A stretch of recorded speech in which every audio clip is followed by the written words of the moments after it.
Oh, we're starting a bit early.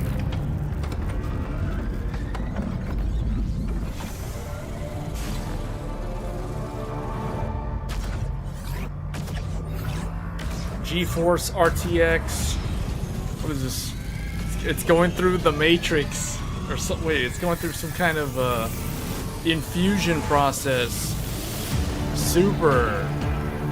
RTX 4080 Super. It's like it's on a runway. It's like a, oh man, okay, it just blasts off into space or something. Light speed. Oh, oh man. Okay, hold up. I guess this is where we can kind of start the stream. I'm starting a little bit early. Stream's not really supposed to go live until, well, I'm not supposed to really be talking, I guess, until top of the hour. But I guess we can kind of start now.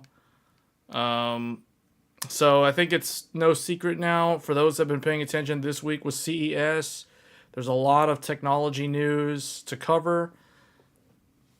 We're going to talk about all things from CES. We're going to cover the keynotes. We're going to cover the OLED monitors, future technology, artificial intelligence, etc. Of course, as you guys can see on the screen, the RTX 40 Super. You can see behind me, this is a pretty cool little cinematic. RTX 4080 Super, so I guess we'll just pause it here. So for those that are new to the channel, I go live every Thursday around this time. So if you're new, if you recently subscribed to the channel, or you're just now finding out about the channel, this is the weekly This Week in Tech live stream, where you're welcome to ask questions in the chat, and I'll try to answer them. I do try to have a list of things to talk about, but it's a general list, and then we can deviate from there if somebody wants to talk about motherboards or PC build advice or ask questions or something, where I'm open to do that as well. So, hey Gershon, RK, good evening. Hey Brian, and Matt's here. Hey Matt.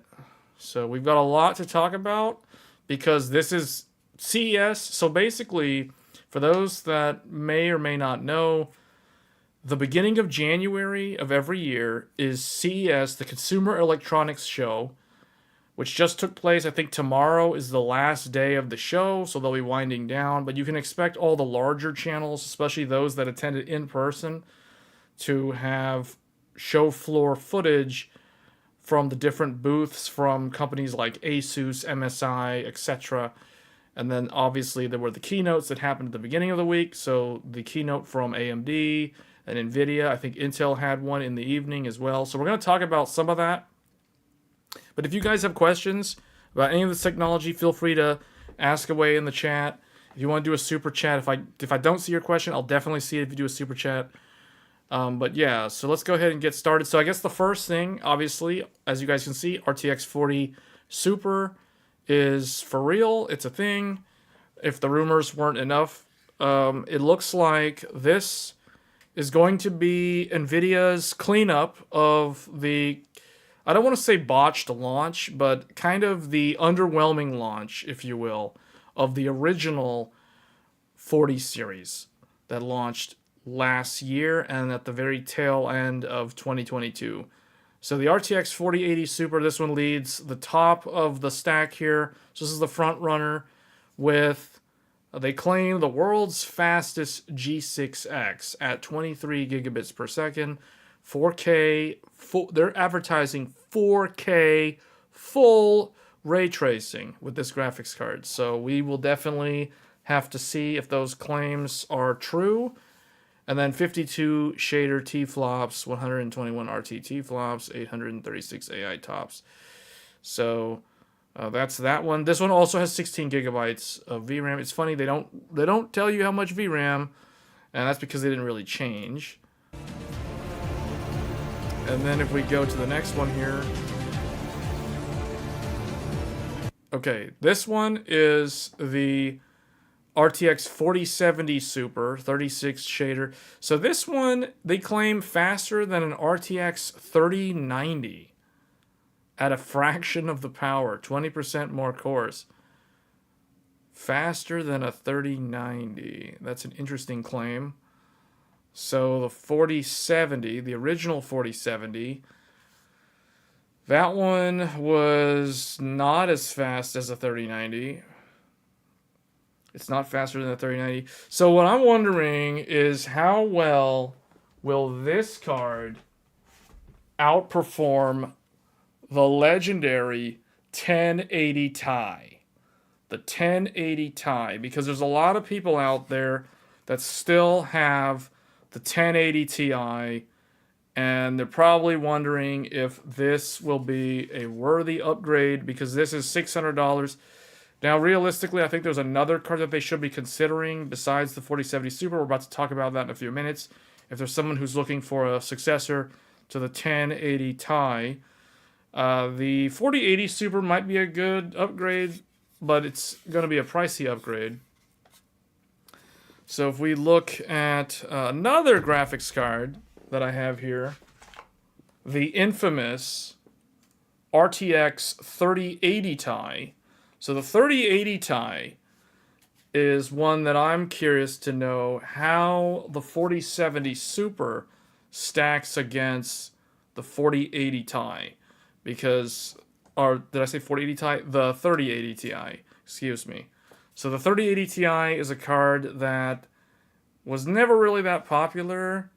It was one of the more, I guess, flown under the radar cards. I think a lot of people wanted the 3080. But the 3080 Ti, I think the 4070 Super could be similar to this card in terms of rasterization. Matt is saying 3080 Ti equals 6900 XT equals 70. Okay, so basically you're saying that it's equal. Interesting. So the 3080 Ti. So if someone has a 3080 Ti, is it worth upgrading to a 4070 Super? Probably not. Probably not if what Matt just said is true. So let's go to the next one now.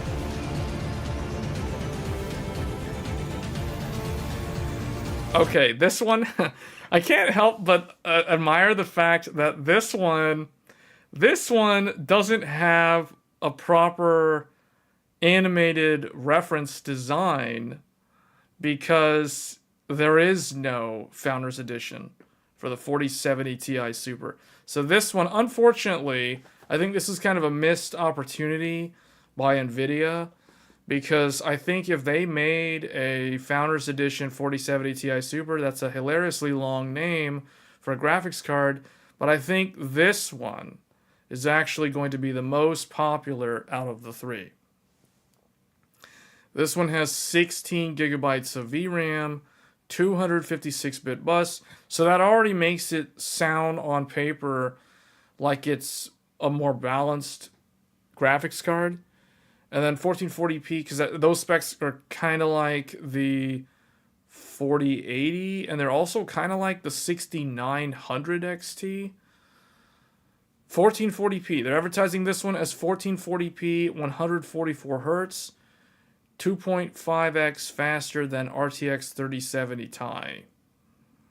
Yeah, so this one I think is going to be popular because they are advertising it correctly. I think NVIDIA is actually, if you look at this, 1440p.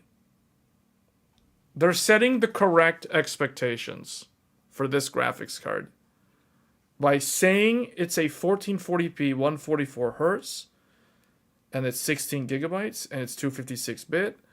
Those, to me, those are all balanced specs because the 6900 XT from AMD had similar, it was like 16 gigs, 256, and it was pretty much a 1440p graphics card. So this is kind of like that. This will be a little bit faster than that. So Matt's saying expect it to be like a 7900 XT. Yeah, that's kind of what I'm expecting. So this will be like a 7900 XT. So good for maxing out 1440p. And it's also less than 1,000. This one is going to be $799.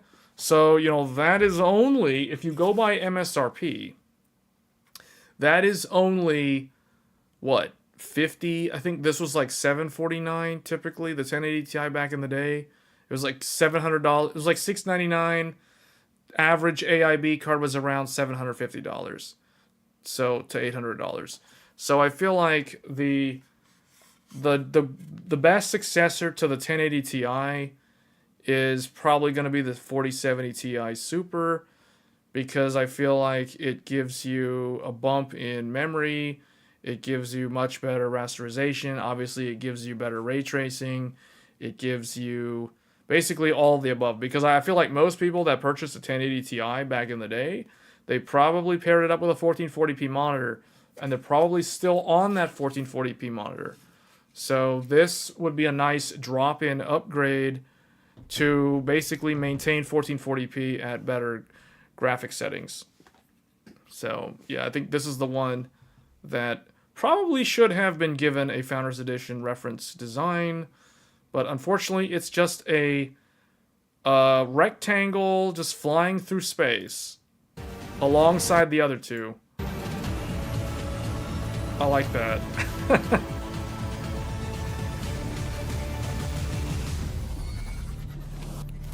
And you can tell they darkened the the pewter color that they had on the original ones.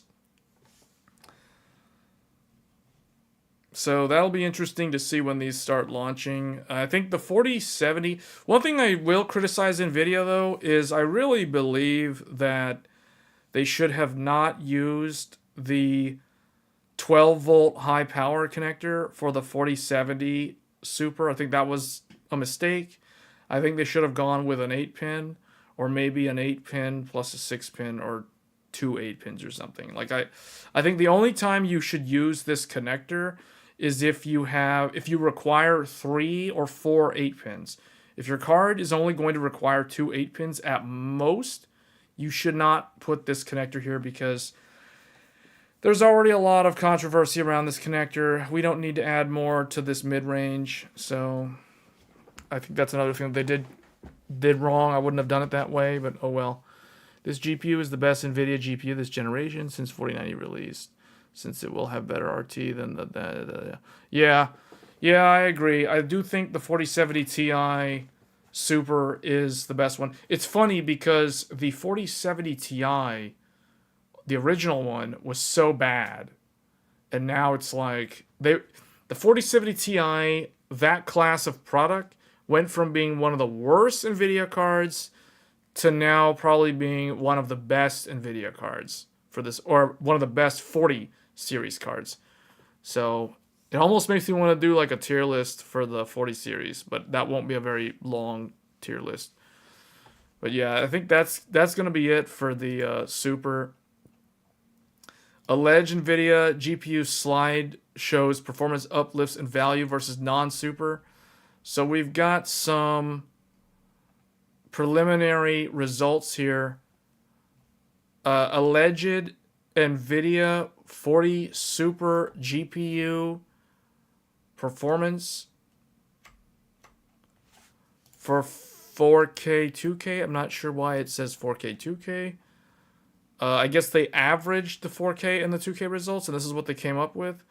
So if we ignore the 4090, the 4080 Super, 172. The 4080, 158. So it is a little bit faster. It's actually, yeah, that's a little bit faster. And that's actually, I would say, expect the 4080 Super, based off of this, to be a little bit faster than the XTX overall. And then if you look here, the 4070 Ti Super is equal to the 3090 Ti, which also means, based off of this, because remember what I told you guys, the 3090 Ti is basically equal to the 7900 XT, although I'm not sure, I'm going off of rasterization numbers in my mind. I don't know what exactly this includes. It just says 4K/2K relative. I don't know if this is just rasterization. Are they testing this with DLSS? I don't think they should test with DLSS because it's going to throw off the results for the 30 series. But going off of this, 4070 Ti Super is equal to 3090 Ti. That means that it's pretty much equal to the 7900 XT. And then 4070 Ti is down here, kind of similar to the 3090. And then that's similar to the 3080 Ti. So the 4070 Super is somewhere between a 4070 and a 3080 Ti. And I think the 4070 is kind of like a 3080. And then 3070 Ti and all the other ones are down there. So this launch is basically, it's like they took all those cards and just made them slightly better than what they were originally, and they kept them at the exact same price. Although the 4080 Super does have a lower MSRP, but you can bet on AIB cards upcharging. So, you know, like I said in my previous live stream where we talked about the 40 series, I remember what I told you guys in that video, and you can go back and find the quotes of me saying this. I said in that video that that Nvidia would just keep the same prices for all three of the cards. So the only one that I was proven wrong on was 4080 Super. They did actually start the MSRP at $999, but I still stand by my original statement, because if you guys remember, when Nvidia launched 2080 Ti had an MSRP of $999. But remember, because they charged around $1199 for the Founders Edition, most of the cards, most 2080 Tis sold around anywhere from like $1,100 to $1,300. They were typically sold in that range. So I expect 4080 Super to be priced, you know, like your average MSI Supreme, your Asus Strix, etc. All those cards are going to be anywhere, you know, like 1100 or higher. Unless you're buying like a Zotac Trinity or a PNY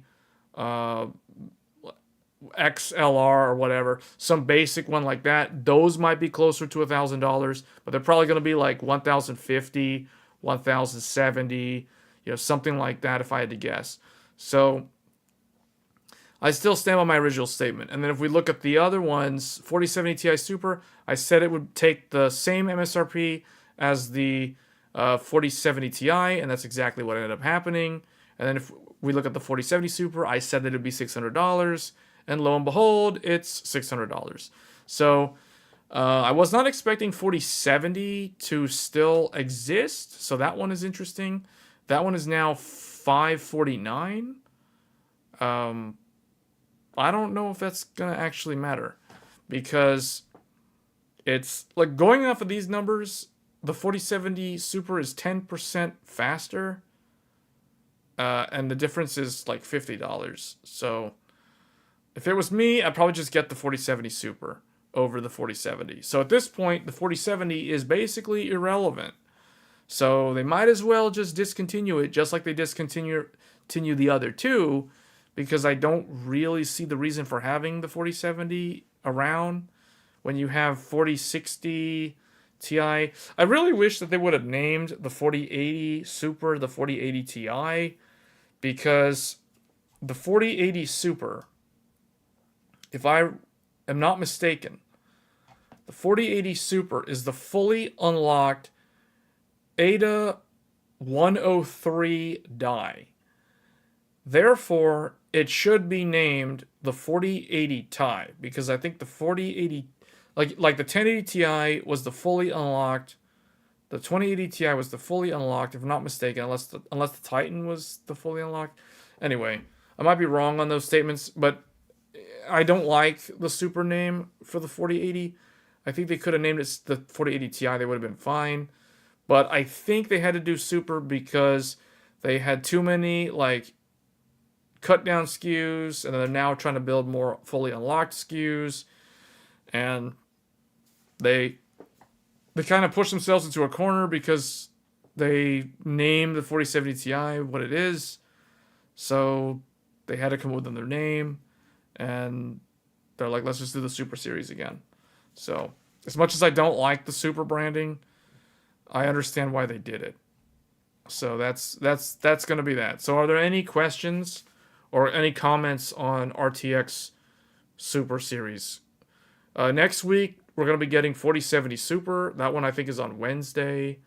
And then the others are at the end of the month. I forget when the other two are launching. I know one of them is like on January 31st.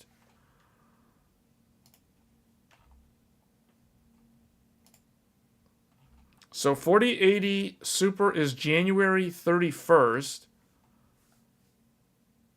31st, and then 4070 Ti Super is January, okay, 24th. Interesting. So are they each spaced by a week? Oh, they are. Okay.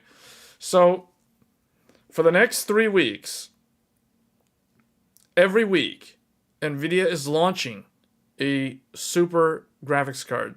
So on the 17th, which is next Wednesday, that's going to be 4070 Super. Then a week later, on the 24th, they're launching 4070 Ti Super. And then a week after that, they're launching the 4080 Super. Strange choice to be launching the weakest one first, because you're making your enthusiasts and fanboys that actually want to upgrade to one of these have to wait longer if they want to spend more money. That is really not the way NVIDIA typically does these things. So it's almost strange seeing them launch these the way they are. You know, where they're staggered a week apart each, and they're starting with the cheapest one first, and they're going with the most expensive one last. Not sure why they're doing that. I can't really think of a reason why they would do that. That's kind of mind-boggling, because it goes against everything they've done in the past when it comes to product launches. So we'll have to see what ends up happening with that. Let's see, what else? Oh, meanwhile, there was another card that I think everybody forgot about. AMD announced Radeon RX 7600 XT with 16 gigabytes. This is basically, like a two-pronged attack against two cards. Although I don't really know how relevant the first point I'm about to make is. But the first card, this is a direct response to Intel's A770 16 gigabyte card that sells typically around $300 to $350. So they are pricing this at $329. That's the MSRP, if I'm not mistaken. And that basically is a direct response to Intel's 16 gigabyte flagship graphics card. By sticking this thing there, you know, it has the same amount of RAM, so Intel can't really play the, oh, we've got more RAM than NVIDIA and AMD at this price point anymore. So that kind of like stops that dead in the water. And then now the other thing, this also directly attacks the 4060 because NVIDIA did not update the 4060 because they only did like the 70 Ti and above. So this is kind of like a way to be like, hey, we've got something in here that's offering better value than what you can get from NVIDIA. And Intel now doesn't really have any specific talking points against AMD anymore, because it's like now they have 16 gigs as well. So, and both have AV1. This has fluid motion frames. This can use XESS, although Intel will have the other XESS. So it's kind of, I don't know. It's interesting. It's interesting to look at kind of the entry level part of the market, which would be like 4060, 7600, and the Intel stuff, because the price points are so much lower, but the potential to sell way more volume is much higher. So I don't know how much this increases the BOM cost going with 16 gigs versus 8 gigs, unless this is like literally the, what do they call it? The double. It's like the double stacked RAM. It's like the one that's the same amount of RAM chips, but it's like twice the capacity per actual memory module, which I think is what this is. So if we look here, yeah, it's like, okay, so they're comparing it to a 2060, And I understand why they do that, because they're using Steam survey as kind of the determining factor here. I know people don't like it, but the 7600 around that is a... It's not that people don't like it. People don't have a problem with it. It's just this part of the market is often ignored for some reason. It's like everybody wants to look at all the big, expensive, fancy graphics cards with all the big fans, like triple fans, quad slot, triple slot, three finger, etc. Cinder blocks that crack and break if they're not installed properly, if they're shipped as an OEM or as a pre-build or something. But these are the ones that actually sell in mass quantities over time. Like, NVIDIA has made most of their money off of the sales of the 60 class, and to a lesser extent the 70 class. That's where all the money is. So if you can offer the best value at these price points, you can attract more volume sellers, more OEMs, to offer this in pre-builds more frequently than they typically do. So it's a great card for that kind of mass market volume. That sector is kind of where this belongs. So I don't have any problem with it. I think it's fine. It says ready to take on 1440p. I think this card, as it is, it can definitely handle 1440p in the sense that it won't run out of VRAM. My only reservations about advertising this as a 1440p card is back when Intel's A770 launched, I reviewed that card and I concluded that that card was good for 1440p. I ended up eating those words because clearly, after all the games that came out last year, Intel's card is basically a 1080p card now. So I kind of think 7600 XT, if I was going to buy this card, I'm going to buy it for 1080p. 1080p high refresh rate, it'll do totally fine. It has enough VRAM. If you want to play 1440p, it has enough VRAM. Just know that I think 1440p, it will age worse at 1440p than it will on 1080p. So those are my main comments on this card. But yeah, $330, that's good value. It's definitely better value than the 4060, considering the fact that in rasterization, the 7600 is oftentimes slightly faster than the 4060. And at this price point, at this market segment, ray tracing doesn't matter nearly as much as it does at the higher echelons. I think that the AMD cards, the 7600 and now the 7600 XT, are offering just as good, if not better value than the Intel graphics cards. And both of them kind of blow NVIDIA out of the water, as far as I'm concerned, in the sense that NVIDIA doesn't really have a compelling option, at the 300-ish price point. The 7600 XT has 128 bus versus this on A770. Yeah, but Matt, we've already talked about this. The 256 on Intel doesn't matter because of all the hardware limitations with the platform. So realistically, it doesn't matter, right? The 6700 XT kills 1440p, most underrated card ever. Well, the 6700 XT is actually one of AMD's best-selling RDNA 2 cards. Like, if you look, the way you guys can tell, some people don't believe me when I say Steam's hardware survey is a good indicator of, like, what is the majority of the market. Go look at, like, Newegg. Go pull up, like, 6700 XT on Newegg and look at how many reviews that those SKUs have. They have a lot. And if you look at, like, Amazon bestseller, that's another way. Just look at, like, Newegg bestseller. Like, here, let's just do it right now. Let's do an experiment. Here, let's do Newegg bestseller GPU. Okay, let's look at this. Because if people don't believe me when it comes to me saying you can use Steam hardware survey as a way to look at, like, what people actually are using, let's look at what actually sells. Newegg bestsellers. MSI Ventus RTX 3060, Gigabyte WindForce RTX 4070, ASRock Radeon 6700 XT. And now look at the number of reviews. The number of reviews are a good indicator. Look at this, 480 reviews and ratings for this Ventus 3060.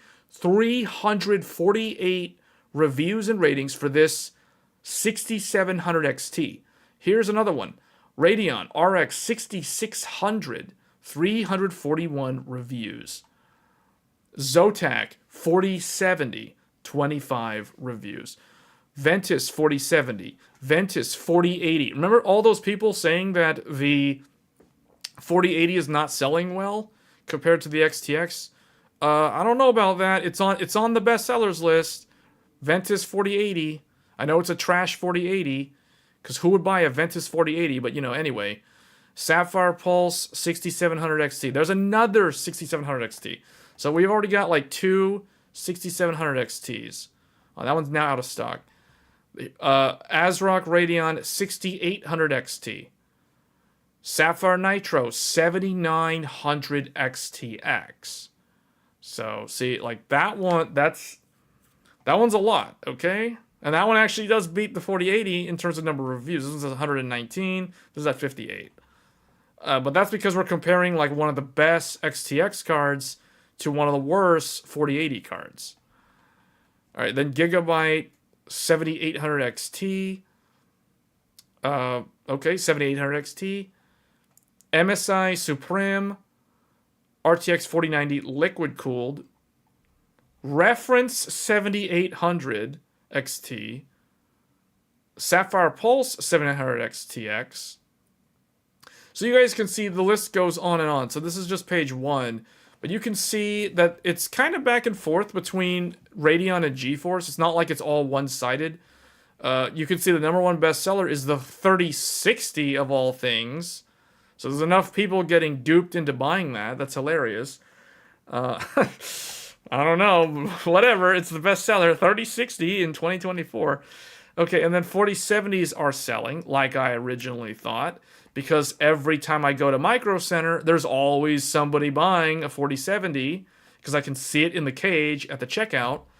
So I know these are selling, regardless of what people are saying. And then occasionally there'll be a 4070 Ti in there as well.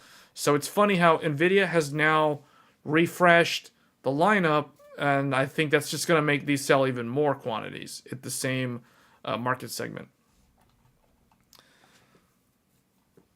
But yeah, 6700 XT is AMD's best-selling graphics card. It's been AMD's best-selling graphics card for a long time. Pretty much all throughout last year, the 6700 XT was the number one seller. The other one, well, the 7800 XT was also a very good seller. But you guys have to keep in mind, the 7800 XT didn't come out until like toward the end of last year. So it was like, October, September, somewhere around there. So it didn't really have full reign. Like the 4070 came out in like the start of the summer, if I remember correctly. It was like May or June or something. So it had like several months lead to outsell just because it was the early adopter. It was the first to market. So anyway. But yeah, the 6700 XT is actually still really good value. Because what is this price? Like See, the thing is, the question is 7600 XT. Which is going to be faster? The 7600 XT or the 6700 XT? It's funny, you just flip the position of the two numbers. You exchange the position of the 7 and the 6. And you add 4 more gigabytes of VRAM. So, let's go to here. What does Tech Power Up estimate this will be? So according to Tech Power Up, they're saying that this card is still going to be slightly slower than a 6700 XT and a 3060 Ti and a 4060 Ti. So, but remember, this hasn't been reviewed yet. So this is just kind of like an automated thing. I don't really know. It's a placeholder essentially. Also, 96 megabyte versus 32 megabytes of cache. Oh, is this is where's, do they list that? Oh, right here, 32. Yeah. Yeah, also this is a 192 bit. This is a 128 bit. So yeah. Yeah, C700 XT on paper should be faster just by specs. The L3 is 90. Yeah. Yeah, so okay. So I guess I don't know how exactly Tech Power Up determines the number, the relative performance without actually reviewing the product. So I don't know where this comes from. I guess they are doing some calculation based off of all these different things, and that's how they figure it out somehow.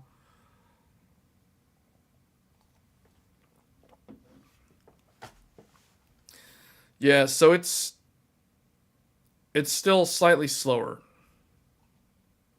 So this, according to this, 6700 XT, they have it at like 8% faster.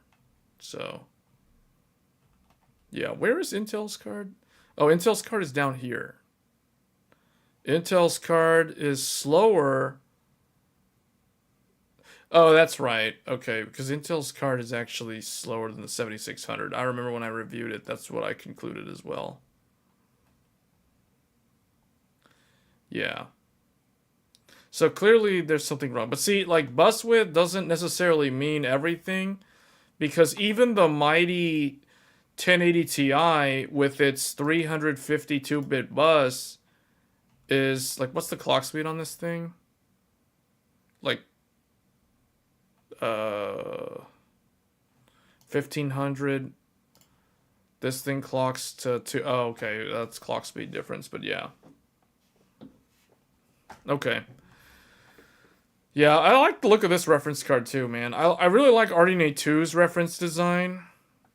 I think RDNA 2 had like the best reference design from AMD in literally forever.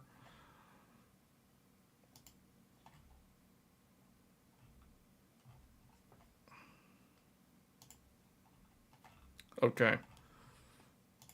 So that was something that was announced. We'll come back to AMD. There's another thing I want to talk about. There is the Intel expands the 14th gen desktop processor series with the 65 watt mainstream. So we usually see this happen every CES.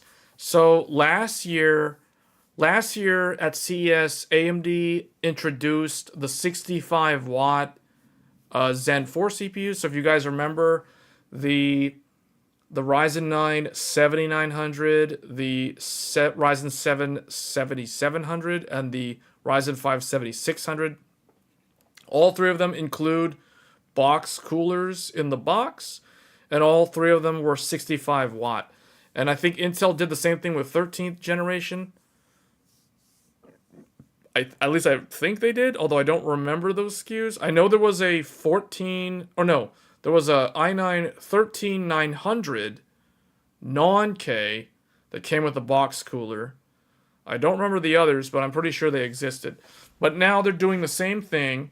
See how it comes with a box cooler. So this is going to be the 14900 non-K. Non-K means they have locked multipliers. That means you cannot overclock them outside of B clock overclocking or E clock overclocking. So you can overclock them, but you can only raise the reference clock. You cannot adjust the multiplier, unlike the AMD CPUs, where I remember Steve from Gamers Nexus was saying when he reviewed the Ryzen ones, he said like if somebody really wanted to, they could just buy the 7900 and just set PBO to use the exact same power limits as the X SKU, effectively turning it into a 170 watt TDP or 130 watt TDP of the higher end SKU or the more expensive SKU. And on top of that, they ended up getting the box cooler, whether or not they're going to use it. So I remember him saying that, which was kind of hilarious. But because AMD doesn't lock the multiplier on the non-X, whereas Intel, if you buy an Intel without a K, you cannot overclock it because you don't have an unlocked multiplier. So I understand why they do it, because they don't want somebody to buy one of these processors, stick the rinky-dink cooler on there, which obviously can't handle overclocking, and then they go into the BIOS and overclock it, and it overheats, and we all know how hot the Intels get, and it's real heat. It's not like, oh, TSMC went to go to 95 degrees. It's like, yeah, no, this thing's going to actually run to 110 plus, and it's going to cook itself, and it's going to use 300 watts if you let it. So Intel doesn't want that happening, because, then they're going to have to get people like trying to RMA their parts saying my CPU doesn't work correctly anymore. After running it like that for 5 months or whatever. So that's why they lock them down. So let's see what else is in here. So Intel Core processor, 14 gen mainstream. Remember, guys, mainstream. Remember what I said? These aren't high end.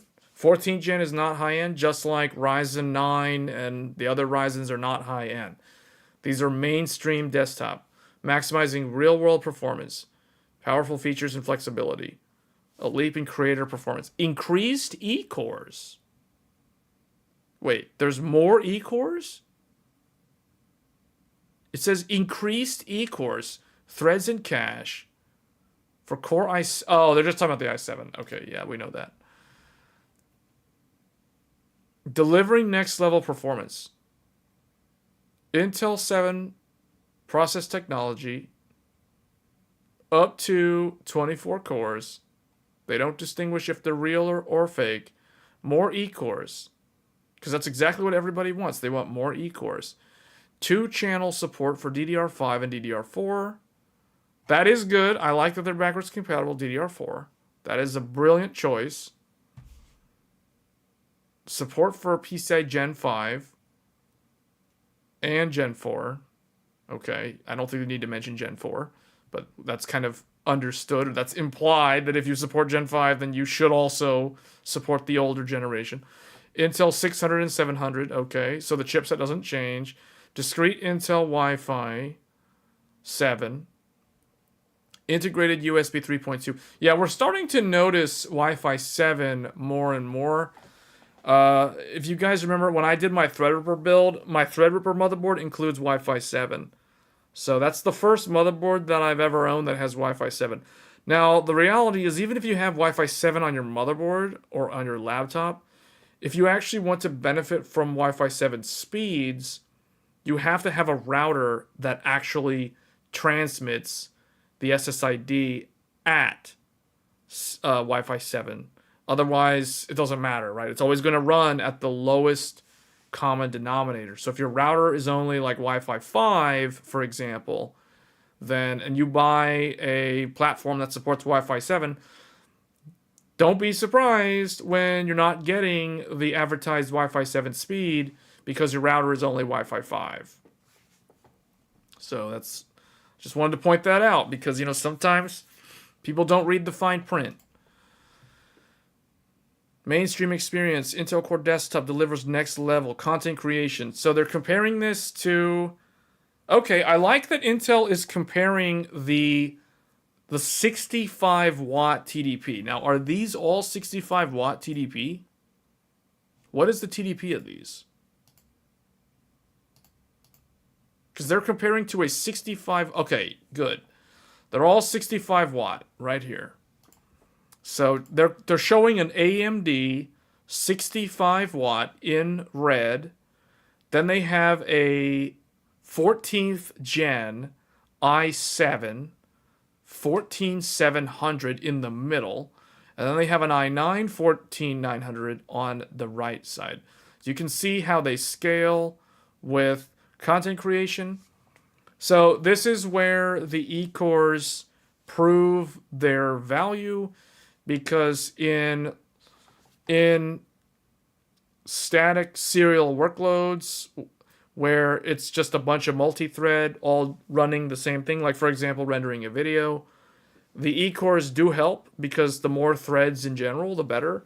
So if you're comparing a 12 core AMD to a what is this? This is an 8 plus 8, or no, 8 plus 12, I should say. 8 plus 12 on the i7, you can see that the 12 core AMD is a 24 thread effectively, and the 8 plus 12, that is 20 core plus 8 threads, so that's 28 thread, which means you end up with 4 more threads than AMD, so hence your multi-thread scaling is going to be slightly better, as you would expect, because you have more threads. And then if you add an additional 8, because if you're on the i9, you have 16 E-cores, so that's going to be 8 more than what the i7 offers, then you have even more multi-thread performance, and that's kind of what they're showing here. So this is really not really, I mean, this is kind of expected.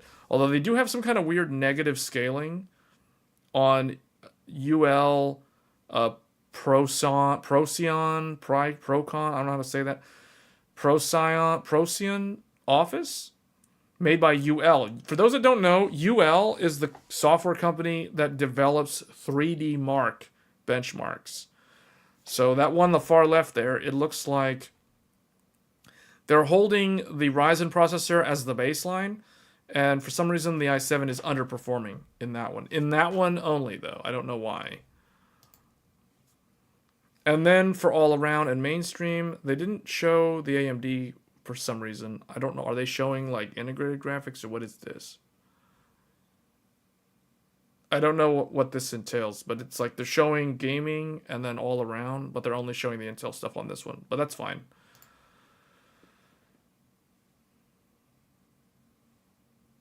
Okay. So they've got a lot of i5s. There's 3 different i5s. There's one i3. There's an Intel 300, which is a dual core. It only has 2 performance cores, but it does have hyperthreading. So it's 4 thread. So that's man, that's a really low end processor. They didn't up the memory speed. It's still 5600 official spec. The lower end i5s and i3 are only 4800 spec, which makes me wonder if those are actually Alder Lake. I don't think they are, but when I see stuff like this, where they're advertising 4800 DDR5, but then up here they've got 5600 DDR5, that makes me think that these down here are Golden Cove, possibly, instead of Raptor Cove. Because they don't really say Raptor Lake anywhere. So you don't really know what this is. It could be a mix. So that's the new 14th gen. I like the box packaging on this one. In the previous generation, they made the word core much larger than the word Intel. Just to kind of show that here. The word core was emphasized in the previous packaging for the 13th generation, as well as the Alder Lake generation. So then Intel got big and bold, and they're like, let's make ourselves have a larger presence. So they put Intel in bold, shrunk the word core down, and then it's like that. So that's their new branding.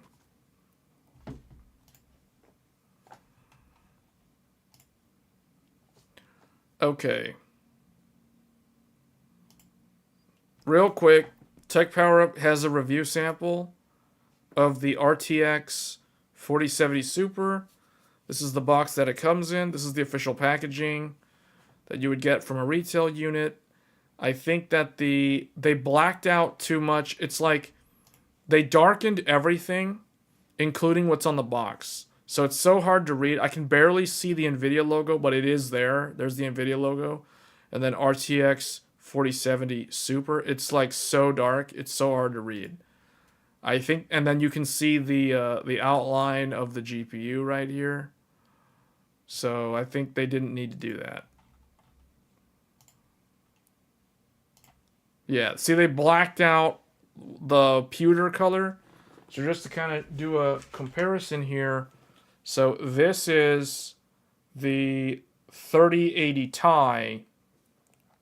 See how the color is like this pewter aluminum finish, but they blacked it out on the Super. It's like all dark now because this unboxing, you can tell that they have a very bright light shining down on this box. So the fact that it still shows up really dark with all this light shows that they really blacked out the metal frame. So I don't know how I feel about that.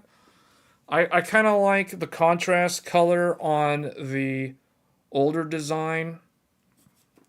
So we'll see how this actually looks once people start unboxing these without like super bright lights.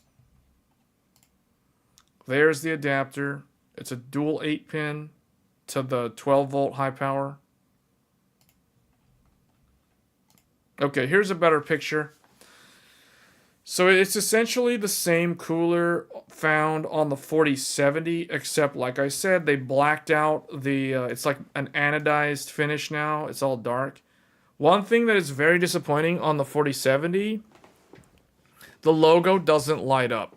You pay $600 for a Founders Edition just to be disappointed when you realize that the GeForce RTX logo doesn't light up because $600 is not enough money to give you a illuminated GeForce logo, unfortunately. I don't know if this one actually lights up. This one's the Super one. So it may or may not light up. I think the jury's still out on if this lights up or not. They blacked it out real good, so you'll never be able to see it in a poorly lit case. And then, okay, the back looks pretty much the same. Yeah, the back actually looks very much the same as the old one. Alright, then they've got a custom card from Gainward.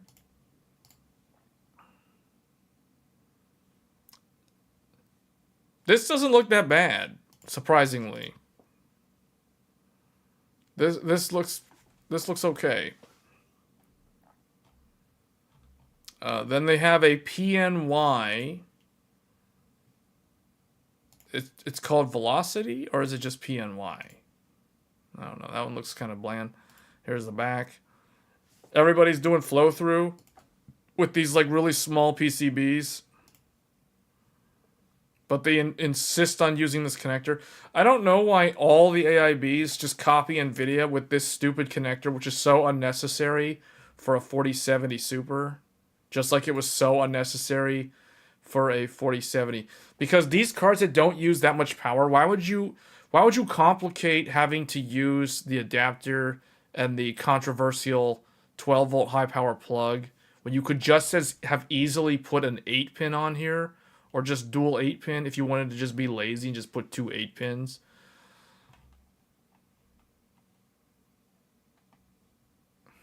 So, okay, so this is the 4070. Expect the reviews in the first half of next week.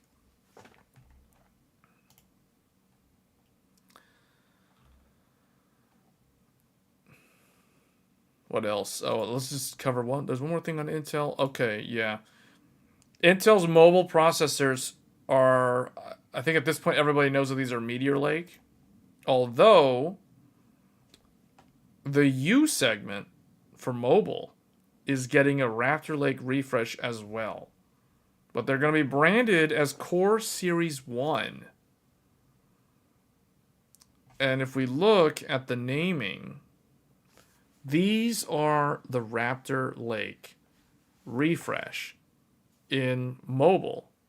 The second, the refresh Raptor Lake on mobile. They're U-series processors. They feature two performance cores, and depending on the SKU, either 4 or 8 E-cores. So lots of E-cores.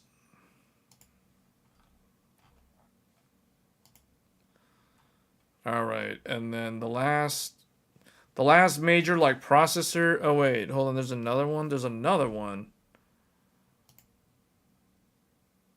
AM4 is getting new processors. Wait, 5700X3D. This is for real. There's a 5700X3D. 8-core 16 threads. So they're making another AM4. Wow, man. AM4 refuses to die. This is like that old saying. Soldiers never really die, they just fade away. Like, what's going on here? This thing doesn't go away, man. Like, AM4 is still around. There's wow, there's not only is there a new X3D, there's another, like, non-X part that comes with a Wraith Spire or a Wraith Stealth. I think this is Wraith Spire. Wow. Okay. Okay, and this one comes with Wraith Stealth. The 5600 GT? What is this? 5600 GT? What is up with that name? Why are they bringing back the GT name?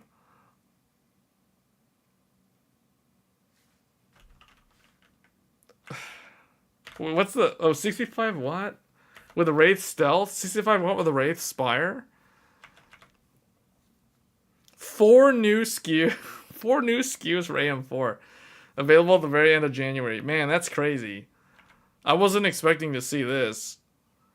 This is funny. Okay, so 5700X3D, best-in-class gaming performance. So they show it against an Intel Core i5 13600K in a bunch of games that are actually very CPU heavy, like PUBG, for instance. Control, Naraka, Call of Duty Modern Warfare, although AMD always does really good in Call of Duty Modern Warfare. World of Tanks, Watch Dogs Legion, Red Dead Redemption 2, Rainbow Six. It basically is... Yeah, I mean, this is just X3D doing what it does. So, exceptional gaming. Okay, here's some other ones. Against the Intel 12400F. The 5600G. Oh, this is the 5600 GT and against the 5600G. Okay, so that's interesting. So new AM4 processors. I guess these are probably going to be the very last ones. All right, speaking of processors, so AMD also announced at CES the Ryzen 8000G. So this is the one that I was more interested in. I didn't really expect those AM4 SKUs, but okay, so these feature Ryzen AI. So this kind of moves us into another topic, which we are going to talk about, unless nobody wants to talk about it, but that's going to be AI. Because everywhere you go at CES this year, it doesn't matter what booth you looked at, all of them had AI, at least mentioning AI on a wall somewhere.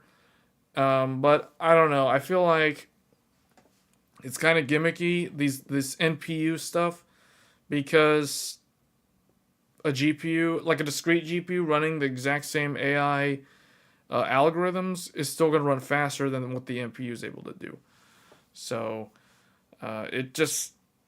You don't want to run the AI thing on the GPU because that results in higher power consumption. So that's the whole purpose behind the NPU. Think of the NPU kind of like an ASIC. If you guys remember, like crypto, GPUs are good at mining crypto, but then people start introducing ASICs that were more energy efficient at mining crypto. So they switch over occasionally to one of those. The NPU for AI, think of NPU as a neural processing unit. So it's like a dedicated silicon block that's meant for these sort of AI tasks. So GPU can do it, and it can do it pretty well, but the NPU is kind of what I think is eventually going to take over when it comes to AI tasks that run with the operating system. So the 8000G. So this has Ryzen AI. Radeon. Okay, these have the Radeon 700M. So depending on the SKU, you can have anything from like I think a 760M up to a 780M.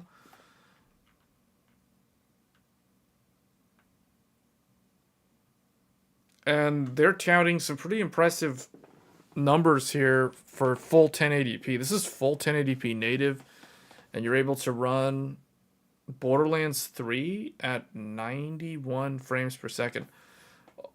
Oh, okay. They're saying low detail settings unless otherwise specified. Okay. Still, Cyberpunk 2077. Cyberpunk 2077 at low.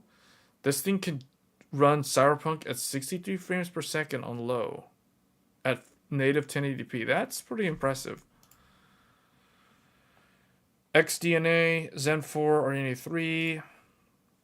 Here's what the box looks like. It looks like all of these will include a box processor.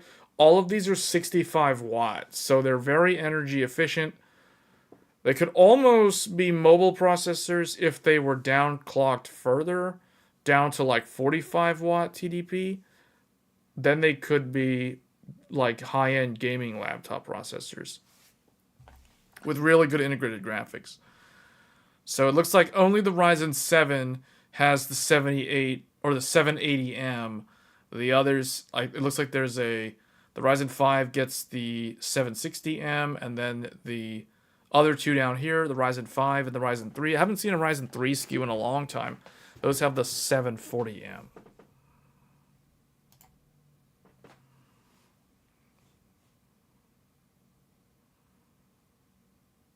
And this is just talking about the fluid motion frames, so you can use that with these integrated graphics to double the frame rate. Although I think there's a huge caveat with that, because generating frames, if your frame rate is already sub 60, I don't think that experience is going to be really that good, but we'll see. We'll have to see what experts like Digital Foundry, what those guys think of this when they test this stuff, assuming they will. Okay, so that's 8000G. This seems like this is going to be pretty interesting. For those that are on a strict budget, I feel like they could literally just buy the Ryzen 7 7800G or the 8700G and just use that, and then like save money and add a GPU in later. So that is a thing, but realistically, they would only be on 1080p, and they would not really want to upgrade their monitor anytime soon. So it's like if you're saving it for a GPU, you get this. Like the GPU that you would probably want to save up for would be anywhere from like a 7600 all the way up to probably a 7800 XT. But I wouldn't really consider anything beyond the 7800 XT for a 1080p monitor. And that already assumes a 1080p monitor is like a higher refresh monitor. So those are my thoughts on that.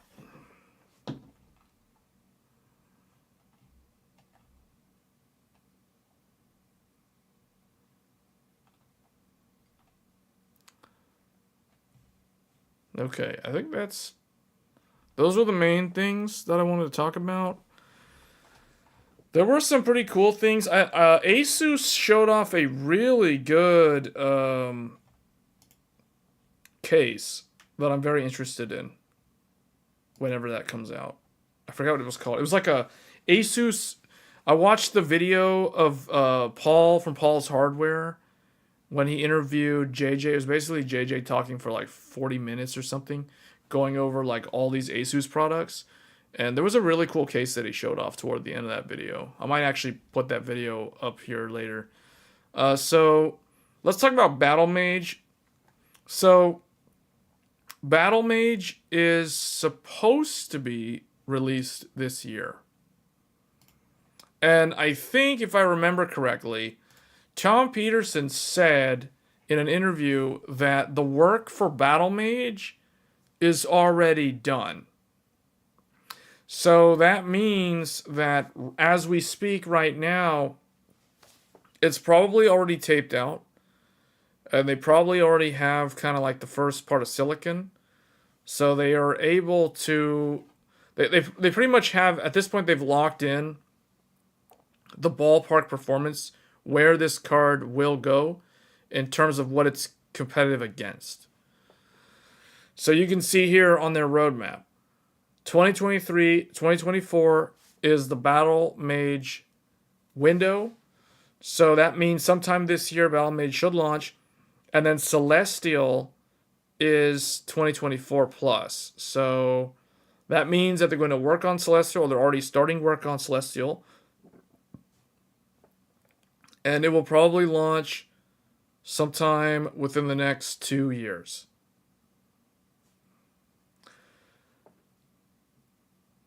And the other thing too, if you look at this, the difference between Alchemist and Battlemage is Alchemist is meant to be paired up with Alder Lake and Raptor Lake.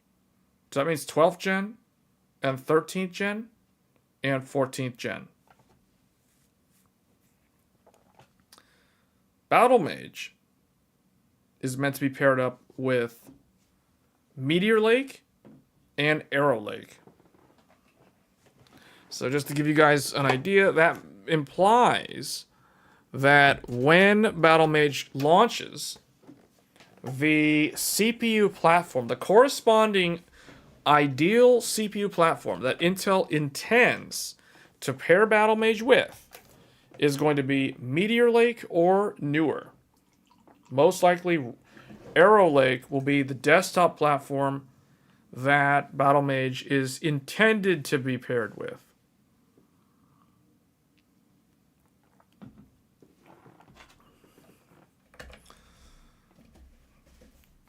And if we want to start guessing the performance uplift, we have to first think, what is a realistic performance uplift from one GPU generation to the next GPU generation?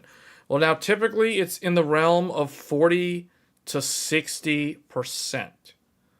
40% is like the worst case.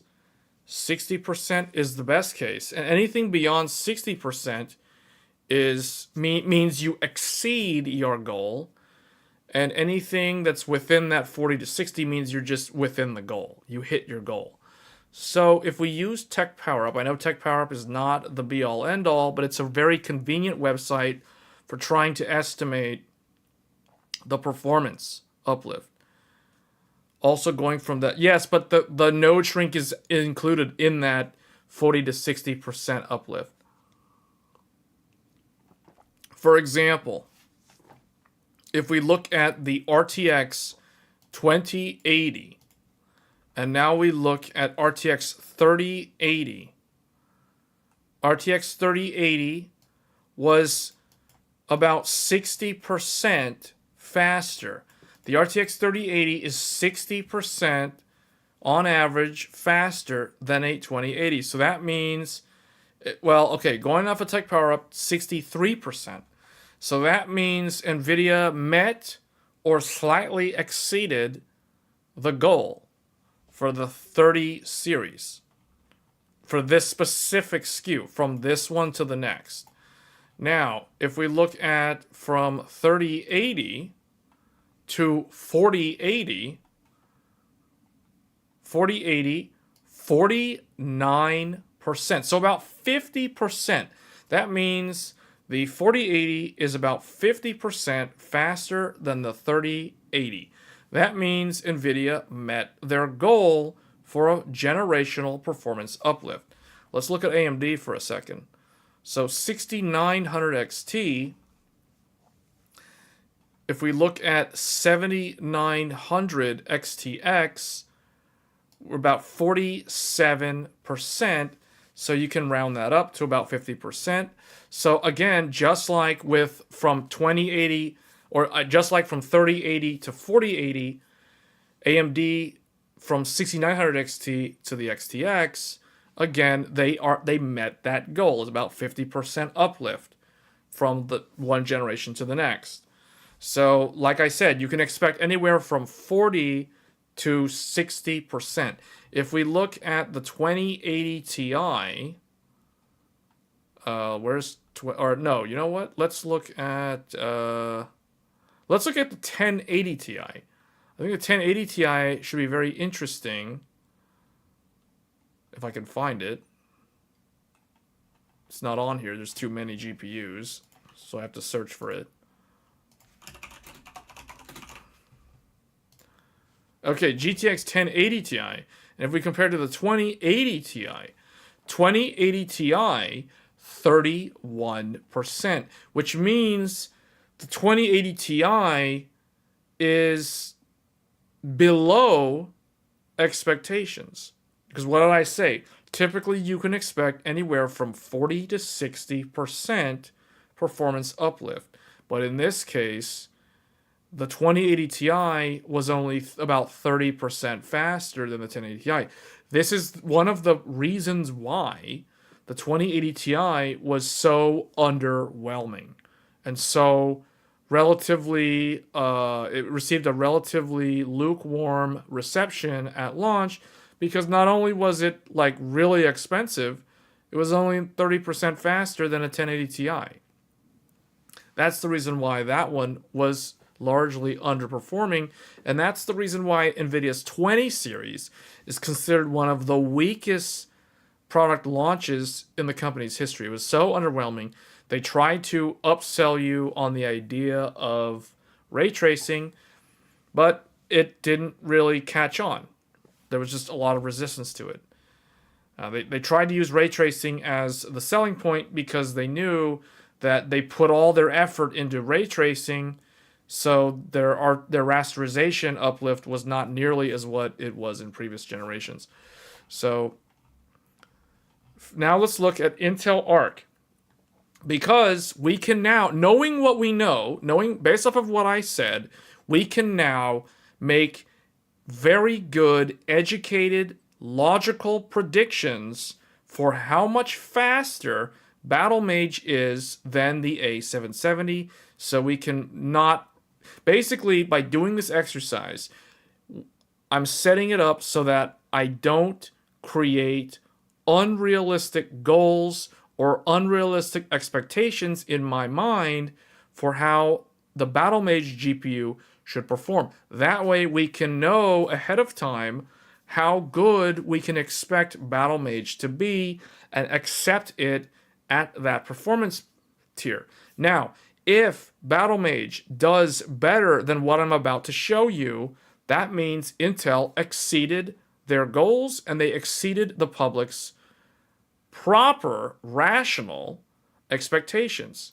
Not what some random person out in the middle of nowhere thinks that, oh, it should be 100% faster. You know, like that's what I call an unrealistic expectation. And someone who does that is setting themselves up for disappointment. If AMD want to kill entire 4000... If AMD want to kill the entire 4000 NVIDIA cars, the 7900 XT should cost $600, and the 7900 XT X750 will be game over for the... I don't think that's how it works. I don't think so. I think if AMD does that, people will still buy the 40 Super, even if AMD's cars are that cheap. It's all about visibility and brand recognition and perception, not just about pricing. Okay, so let's look at Intel Arc. Intel Arc A770 is basically like a 1080 Ti, for those that don't know, in terms of how fast it is. Okay, so what did I say? Anywhere from 40 to 60%. So let's do this exercise. So the minimum uplift needs to be somewhere between a 3070 and a 3070 Ti or a 7700 XT.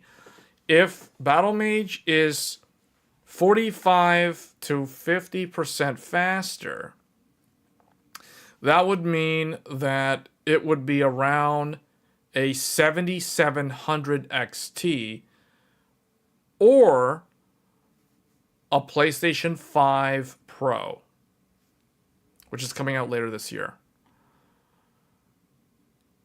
If they get toward the upper end of the performance uplift, it would be around a RTX 4070 or a Radeon RX 6800 at around 50% to 65%.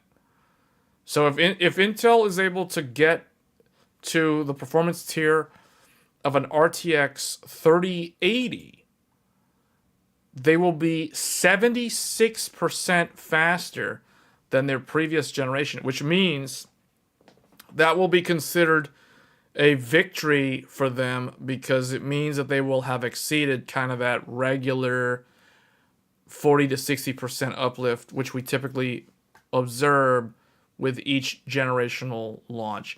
So if the card is as fast as a 7800 XT, that means if battlemage is able to match a 7800 XT in rasterization performance, that means that Intel will have a slam dunk success in terms of their new graphics card, because that puts them back on the map.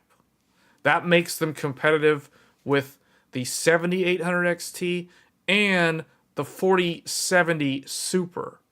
So I really think that is where they're aiming.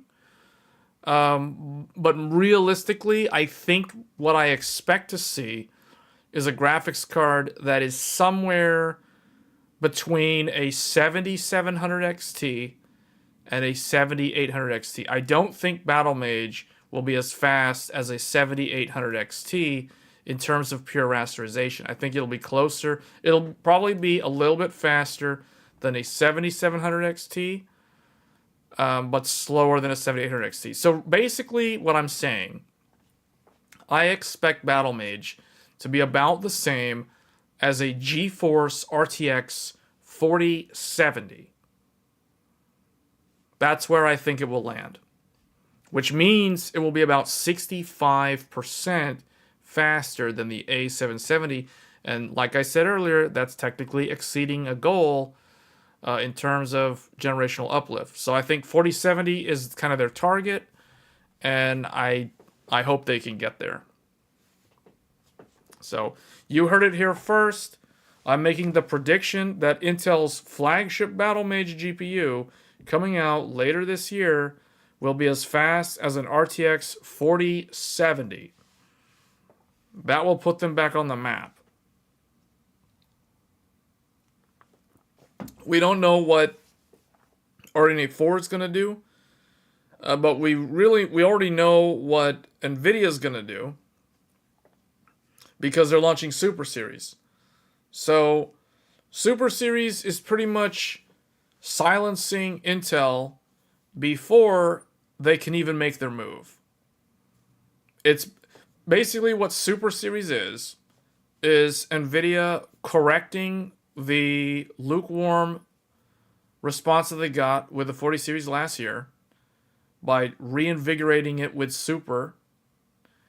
And that makes them more competitive with AMD. It fixes a lot of the weird gaps, and it addresses the criticism of the reviewers, in particular the 4070 Ti. And it basically almost completely makes battlemage irrelevant before battlemage even arrives. That's basically what's happening. Because like I said, if battlemage is basically a 4070, and now 4070 Super's coming out literally next week, I mean, this is like 1080 Ti versus Vega 64 all over again. You guys remember how that played up? 1080 Ti came out alongside Ryzen. Months later, Vega 64 shows up, and it's only as fast as 1080. So this is exactly what's happening. We got 4070 Super, 4070 Ti Super, 4080 Super, all those three coming out this month. Then later on you get battlemage coming out, and battlemage is already like weaker than the weakest super card. You know, like, you know what I'm saying? So it's like it didn't even really get a chance to build much hype. Battlemage will be late this year. Yeah, I know. That's exactly what I'm saying. What did I just say earlier? 1080 Ti. When did 1080 Ti come out? March 2017. When did Vega 64 come out? August of the year of the 2017. So there was like a big gap between 1080 Ti and Vega 64, and there were a bunch of people that were waiting around for Vega 64, thinking that it was going to be some like magic thing, and then it ended up being competitive with the GTX 1080. You know, a card that was already more than a year old. So this is what I mean. Like battlemage comes out, and if it's like 4070 performance, it comes out like way later in the year. It's as fast as 4070, but there's like already 3 NVIDIA cards that also came out this year, and all 3 of them are faster. So, and then AMD's stuff is still faster without even doing anything. So that's the problem, right?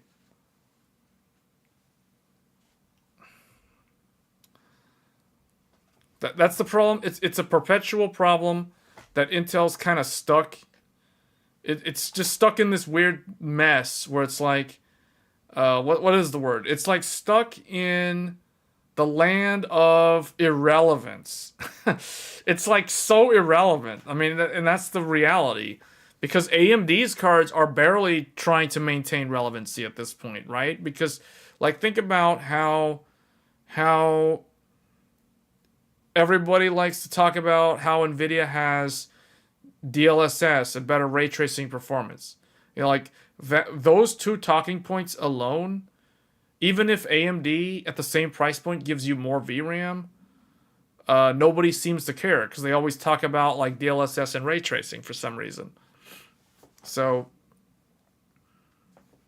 like, how do you stay relevant in that narrative, right? You have to either change the rules of the game somehow, which is funny, which is ironic because if you guys think about it, NVIDIA is the one that always changes the rules of the game, even though they're already the industry leader.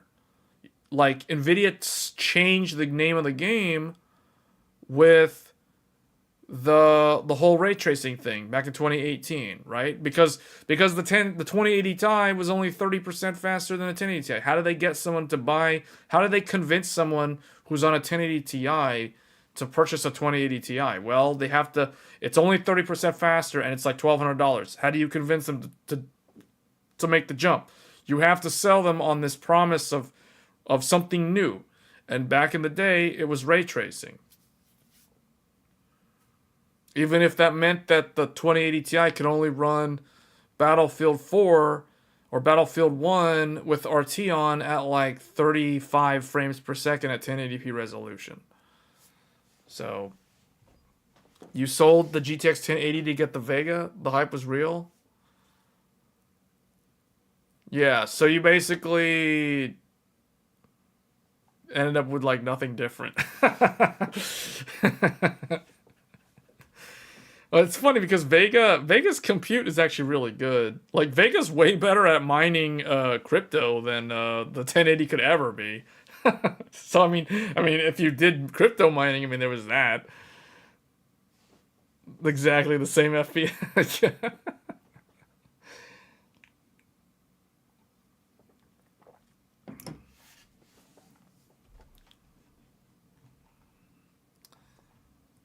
So yeah, I really think Battlemage is going to be as fast as an RTX 4070. I'm going to go ahead and say it now. I'm going to remember that my This Week in Tech for CES is the live stream where I made a declaration that Battlemage will be around a 4070 slash 7800 XT slash 7700 XT. Like it's gonna be somewhere in that window of, at worst, 7700 XT, at best 7800 XT. So what's right in the middle? 4070s. That's why I'm saying like 4070. You know, that's kind of like the average, you know, range of where I expect Battlemage to end up. If it's faster than that, that means that Intel, like, really, really pulled through. Because an uplift, like some people are hoping that it will be as fast as a 7900 XT or a 3090 Ti. Like or a 4070 Ti Super. If Intel can get that kind, let me put things into perspective because I feel like that's an unrealistic expectation.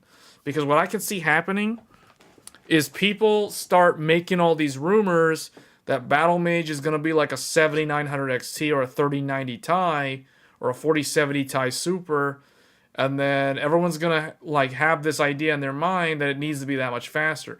To put things into perspective, a 7900 XT is 128% faster than an A770.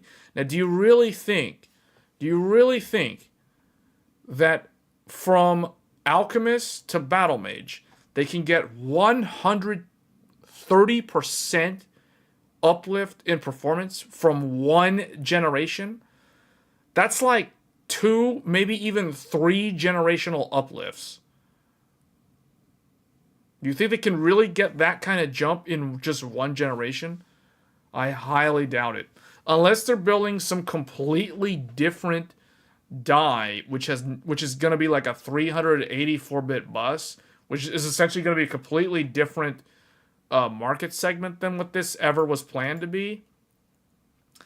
Then that's possible, but then we're not comparing apples to apples.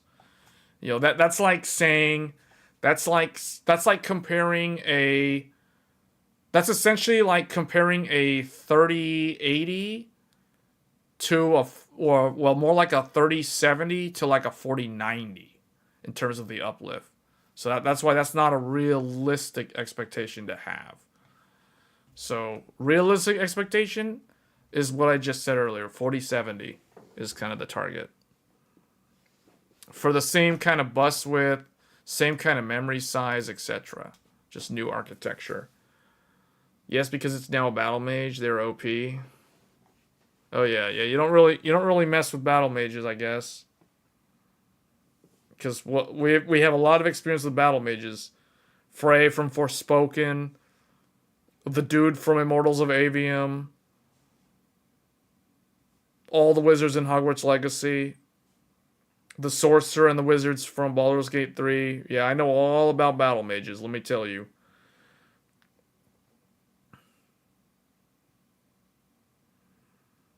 Yeah, Vega 64 did mine well. Still have mine somewhere in the back. I probably should have pulled out Vega 64, but because 40 series is a thing, I decided to have, like the 1080 on hand to talk about NVIDIA GPUs. So that's why this is kind of here instead, but yeah.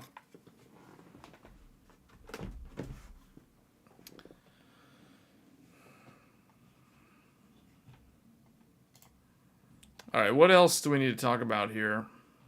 Oh, let me find that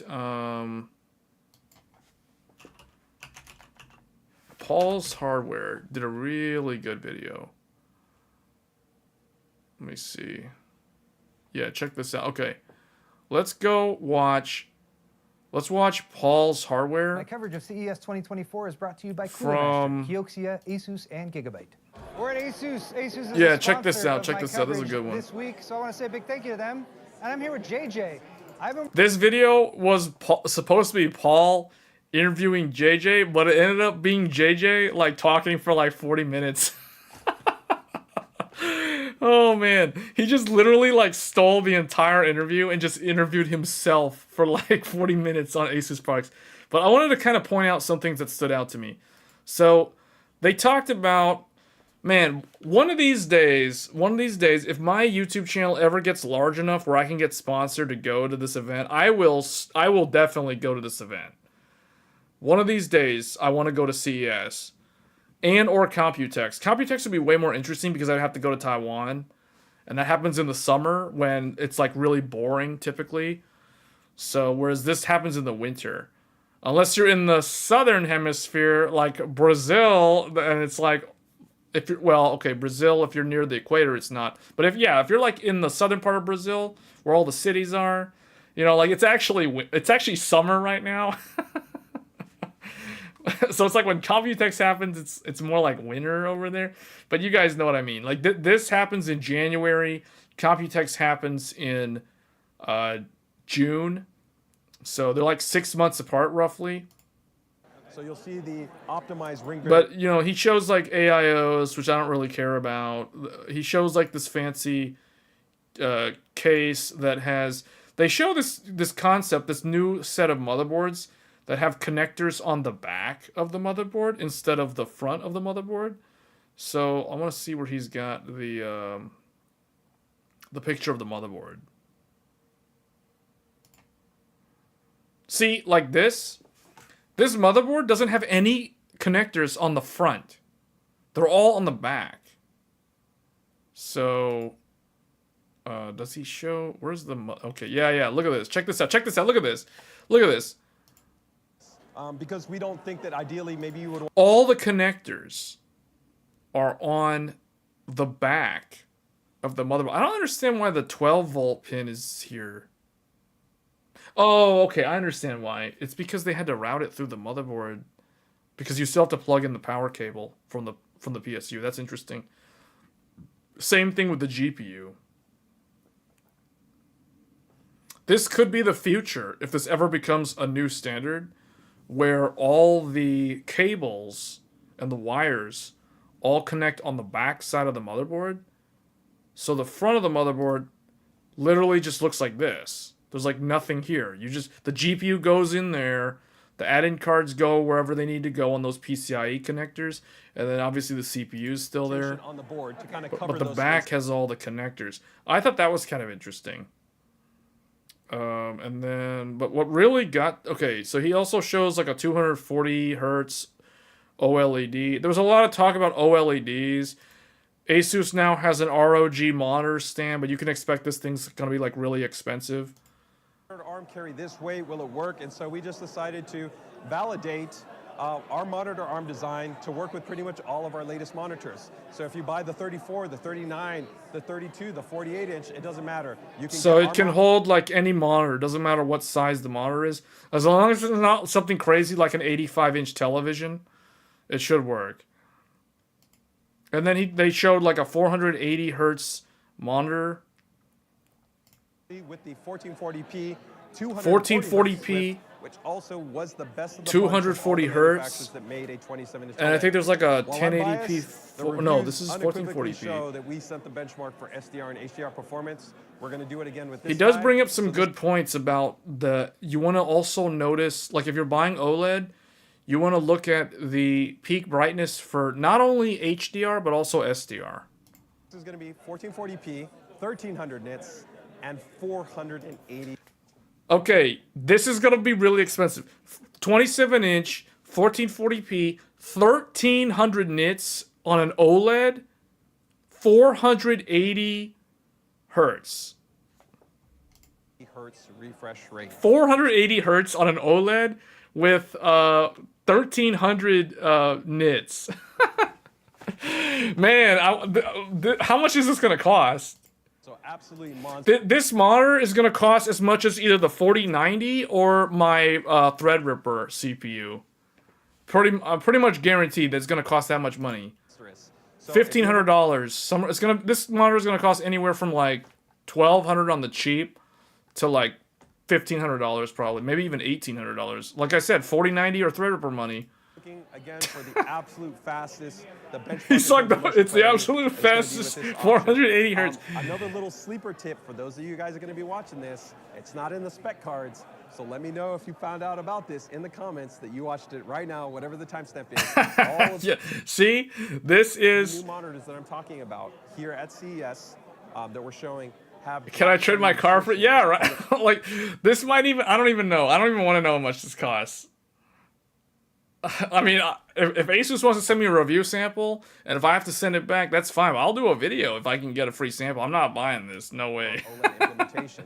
You guys love motion clarity. You know what BFI is all about. But he has a really good point, though. He has a really good point about motion clarity for OLED. And then if we go to, oh look, check this out. Check this out. Light bar. So this will be actually an RGB. I don't understand why no one else thought of this. Oh, I feel like this already exists, but like putting a light bar above your monitor so you can like do work or something on the desk other than typing on the keyboard. But it also supports full standard white at different ranges. You can go ahead and customize its brightness, its color temperature. You have hardware level lighting control. It's got integrated diffusion-based design so that it doesn't provide glare. Yeah, man.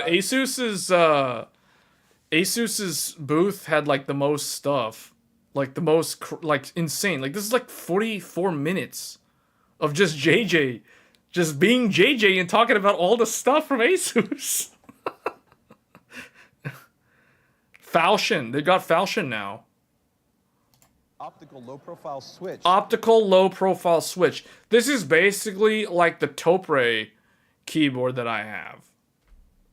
So instead of a cherry stem, which is a cross-weighted stem, there's actually 4 contacts. JJ has a habit of talking over the videos. He's yeah.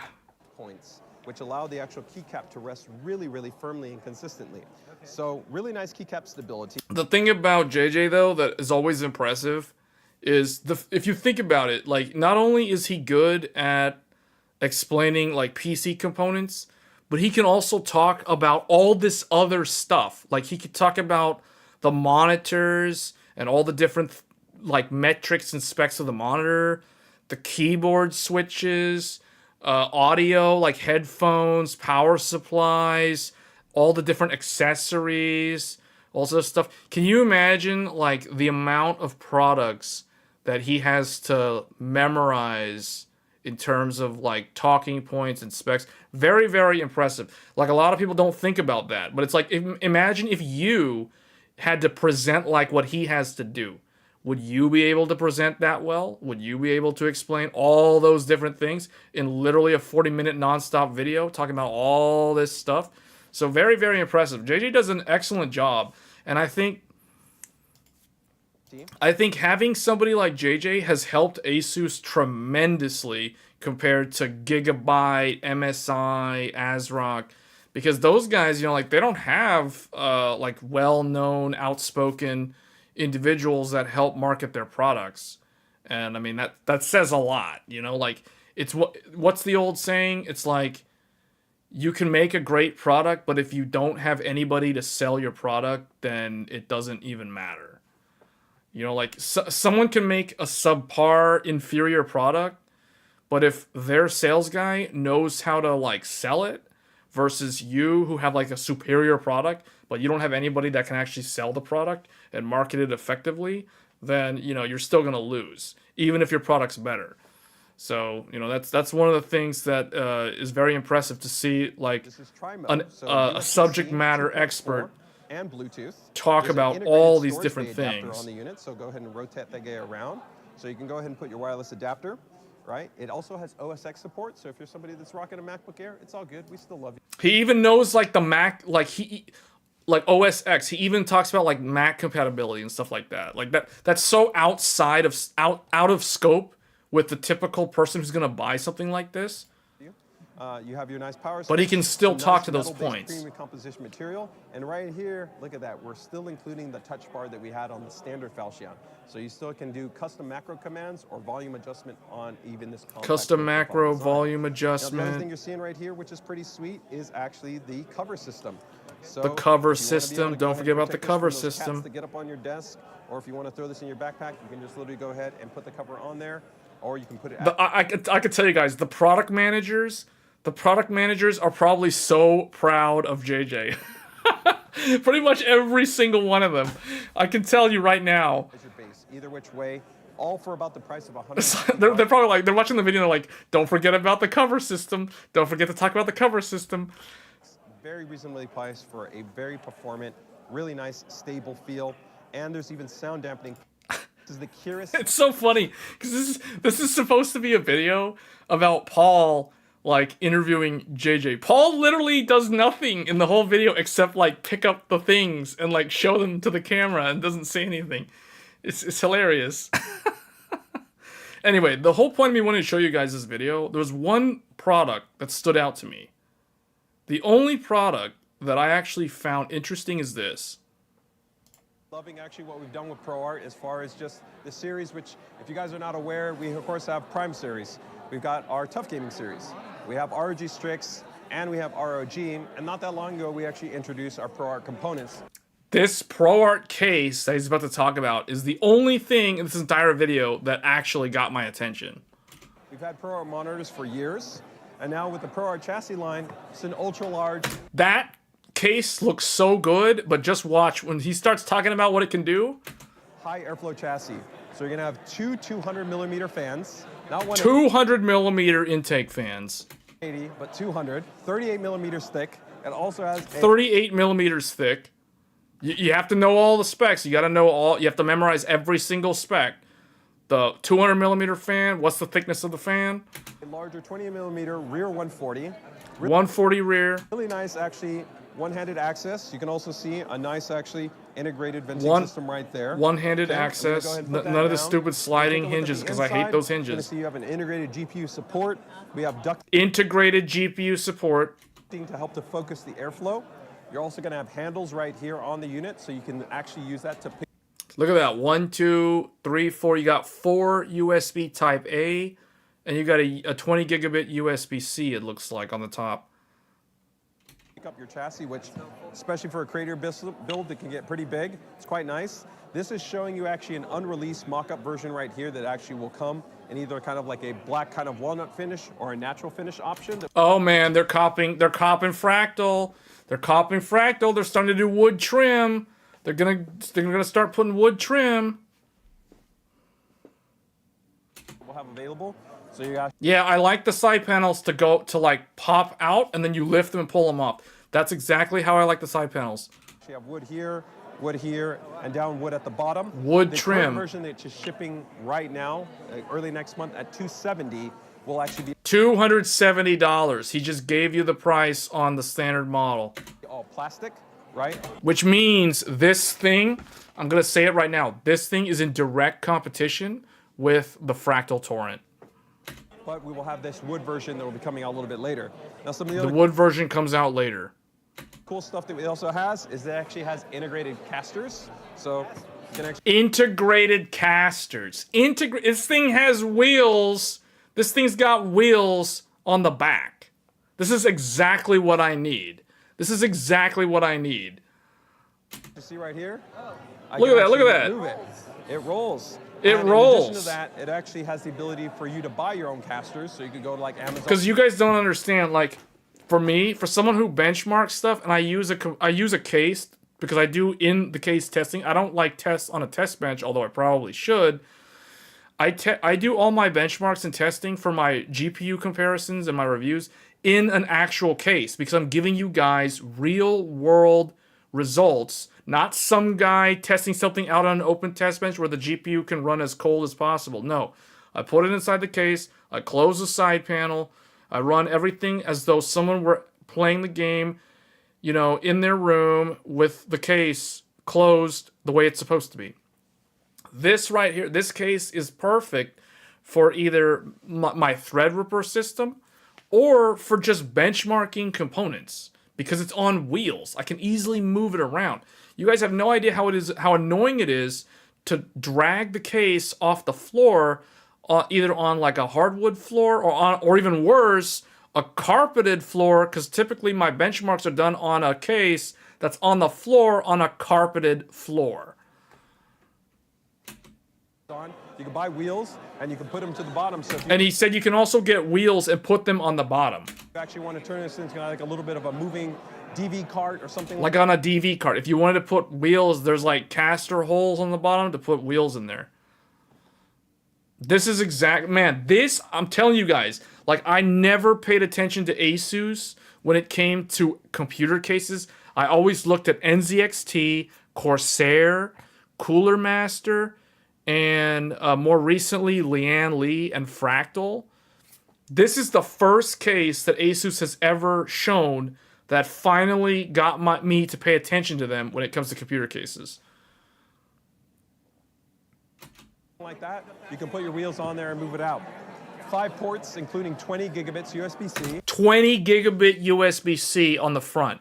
That means you could literally plug in an AverMedia Live Gamer Ultra 2.1, which is a external USB-C based 4K 60 capture card in the front panel.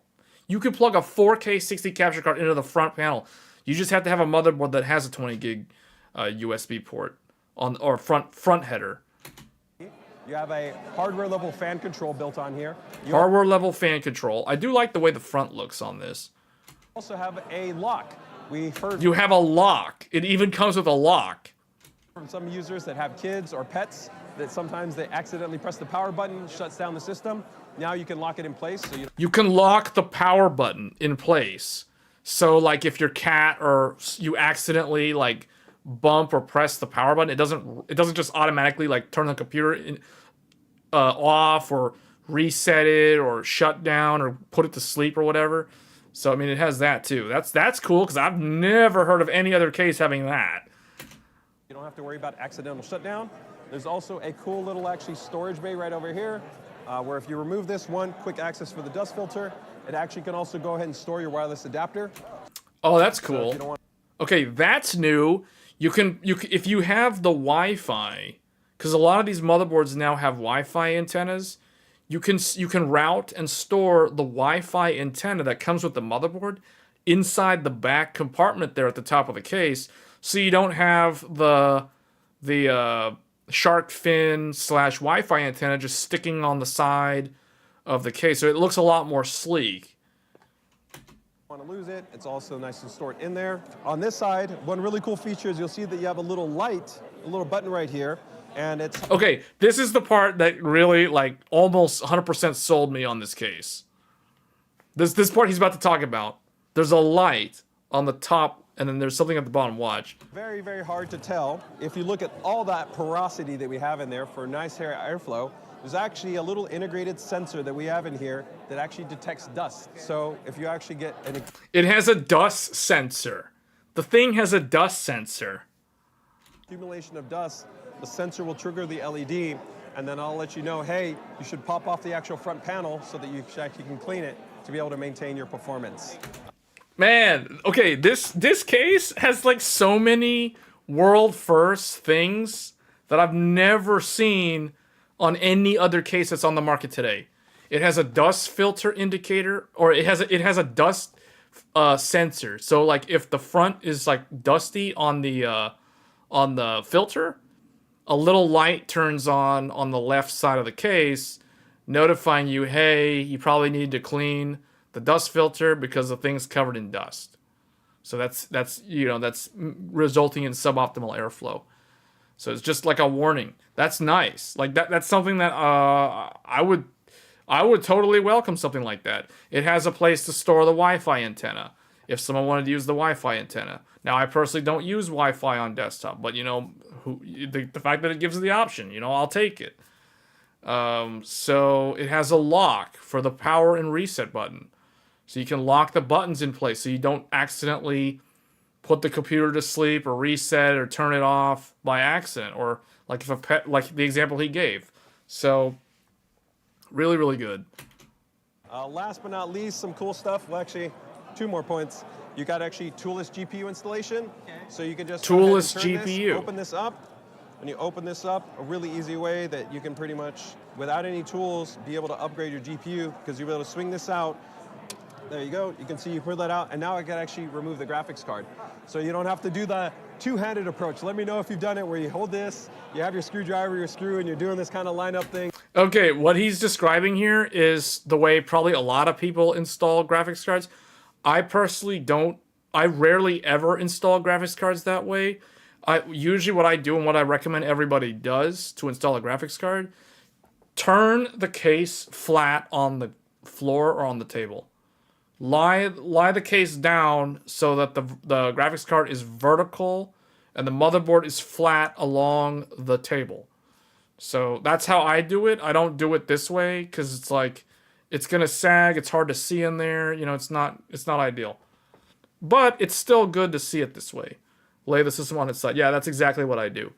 But a lot of people, apparently, according to him, a lot of people do it this way with the two-hand thing, and it's like, You might break the little clip on the motherboard by doing it this way, or especially if you're trying to like swap an old GPU out.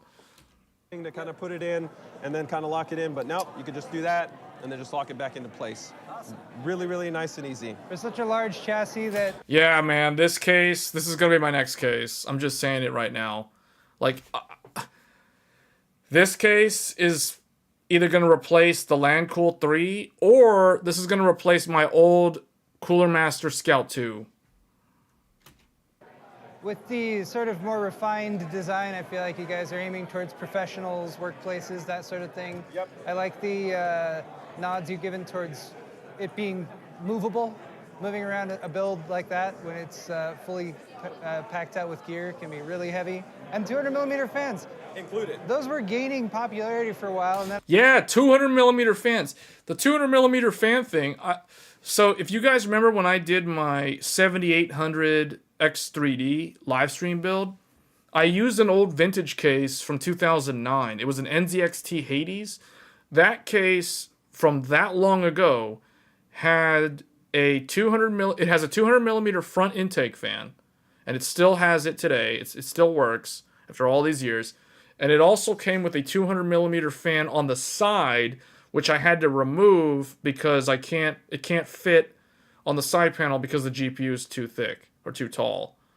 So yeah, this is like exactly what I need.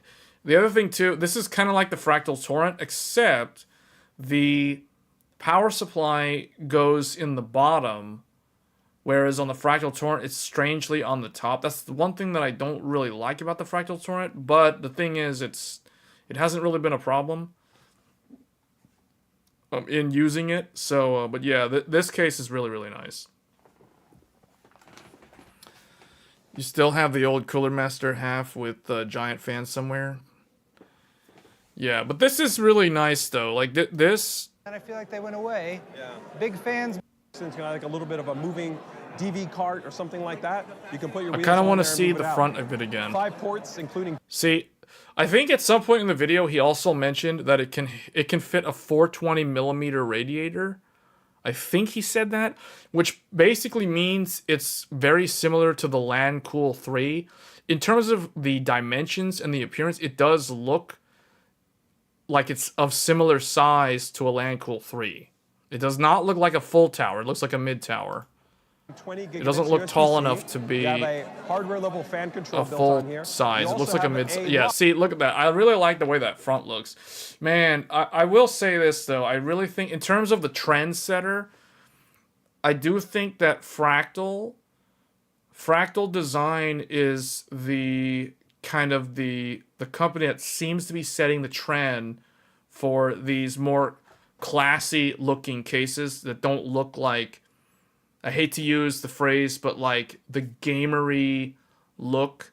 Like I'm someone who doesn't really care that much about the RGB and the gamer look. Like if it's gonna have lights on it, I want the lights to either be white or red, or no lights at all. Like, I don't like all the rainbow lights going everywhere, like the visual, RGB everywhere. Like, I don't really care for that. So this sort of thing is a breath of fresh air in a sea of, like, gamery, tempered glass everywhere, and just, yeah.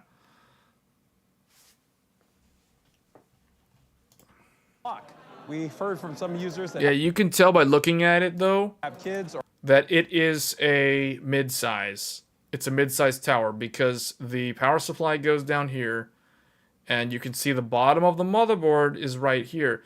So it's definitely not a full tower because the bottom bracket thing is just right up there where the PSU shroud is. So yeah, this is definitely a mid tower. This looks almost exactly the same dimensions as the LandCool 3, the case that I used to build the threadripper system in.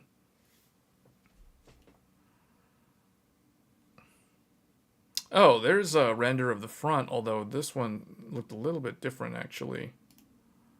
It has like a thick bar here. So, but that looks good. That might very well be my next case. that I replaced my ancient Cooler Master Scout 2.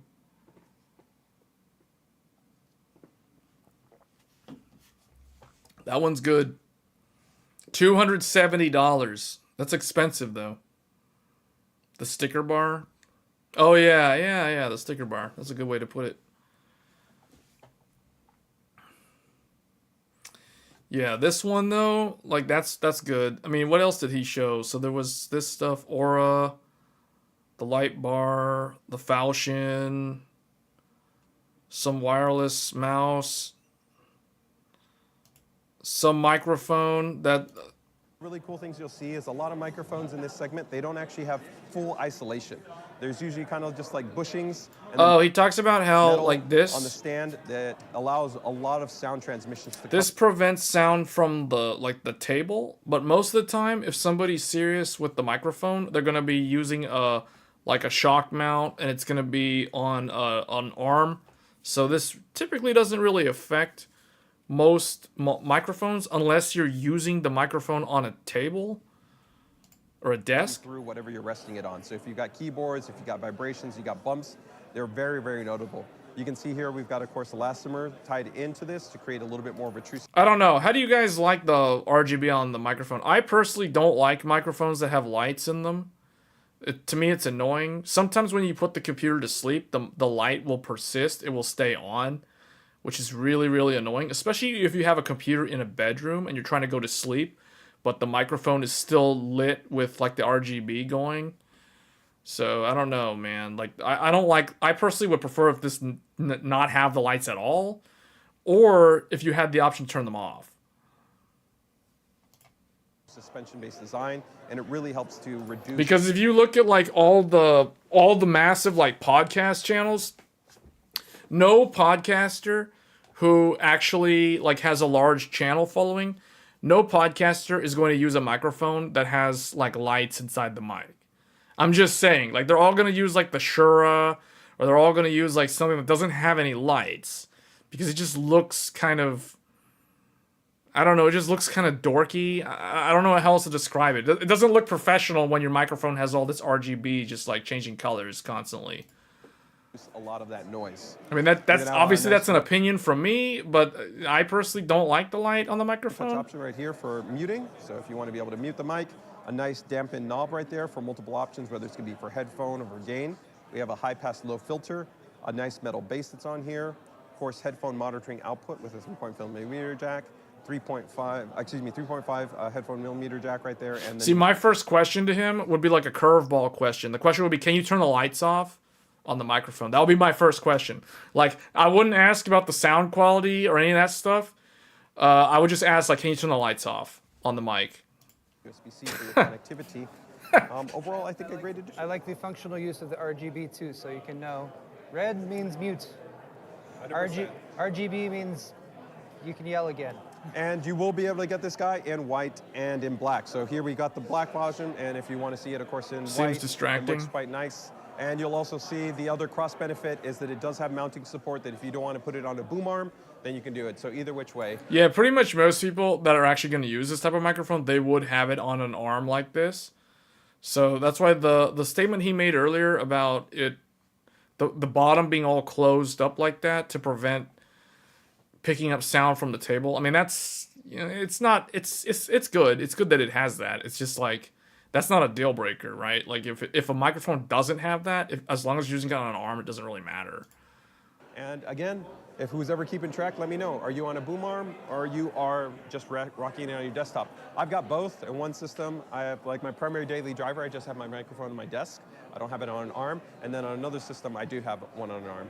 And this little Okay, so he brings up a good point. So it's like right here is so JJ's like me. He has multiple systems. He said on one system he's got the arm. On one system he has it on the desk.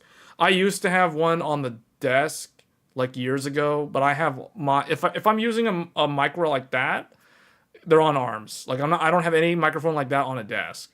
So like the one I'm using right now, I'm using a microphone arm.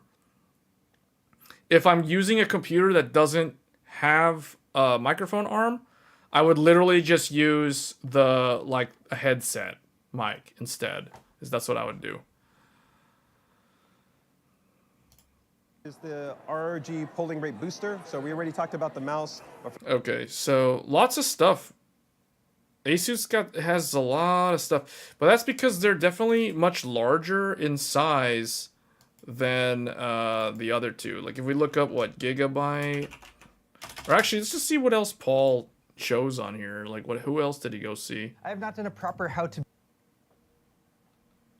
Okay, he went to see Gigabyte.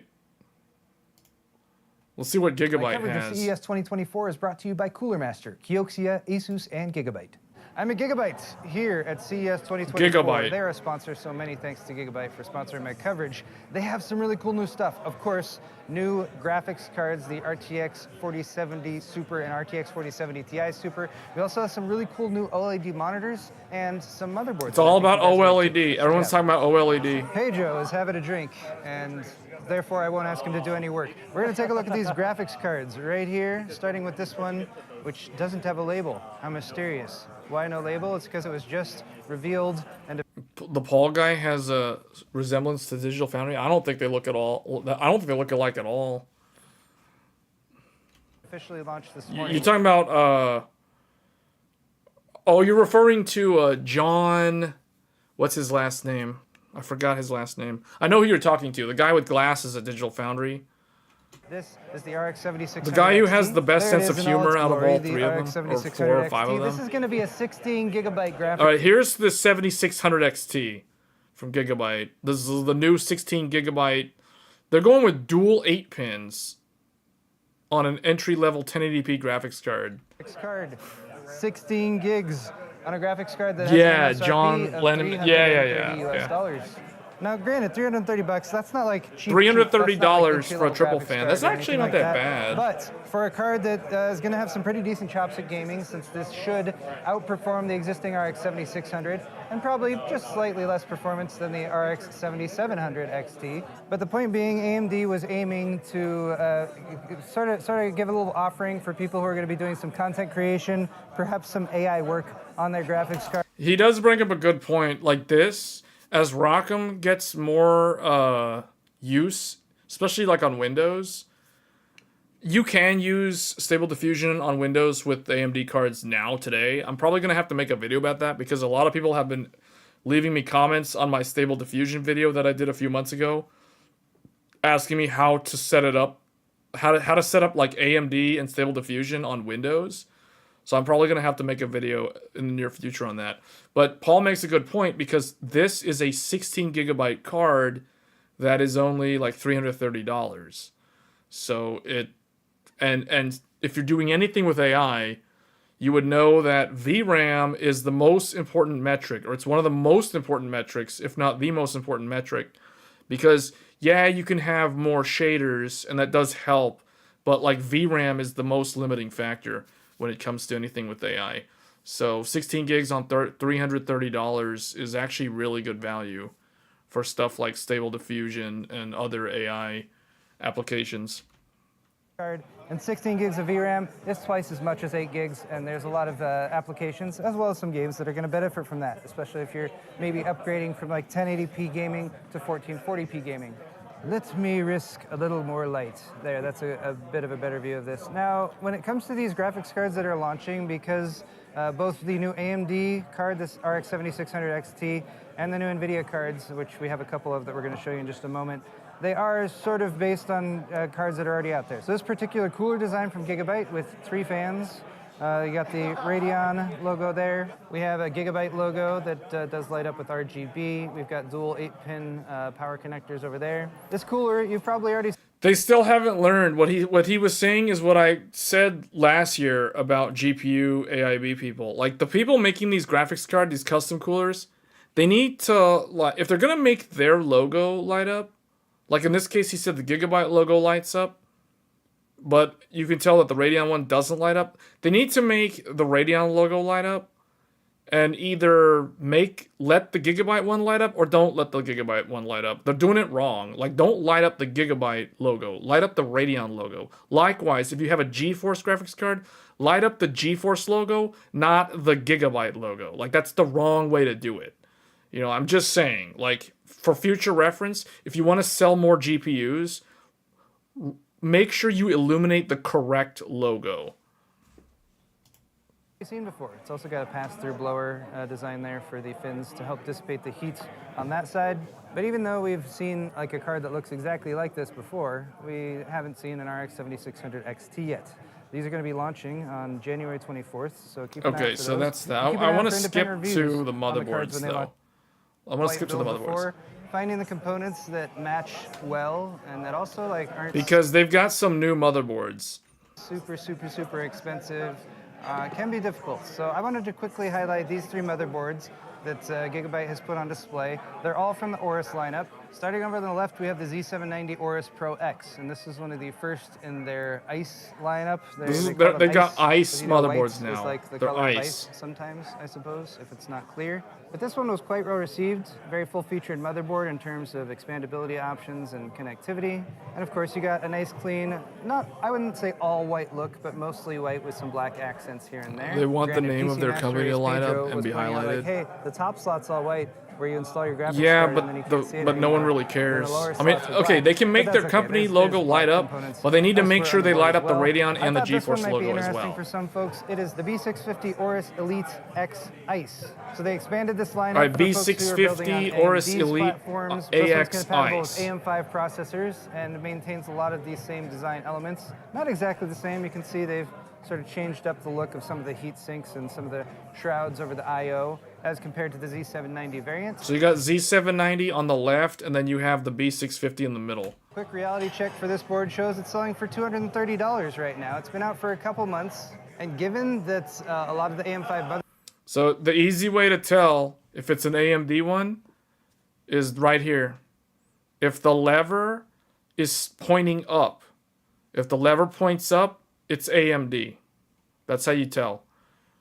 motherboards can be 300, Like they can erase all of this B650 stuff, and I'll immediately know it's AMD. Likewise with Z790, it's pointing down. Notice the lever is pointing down like a hook.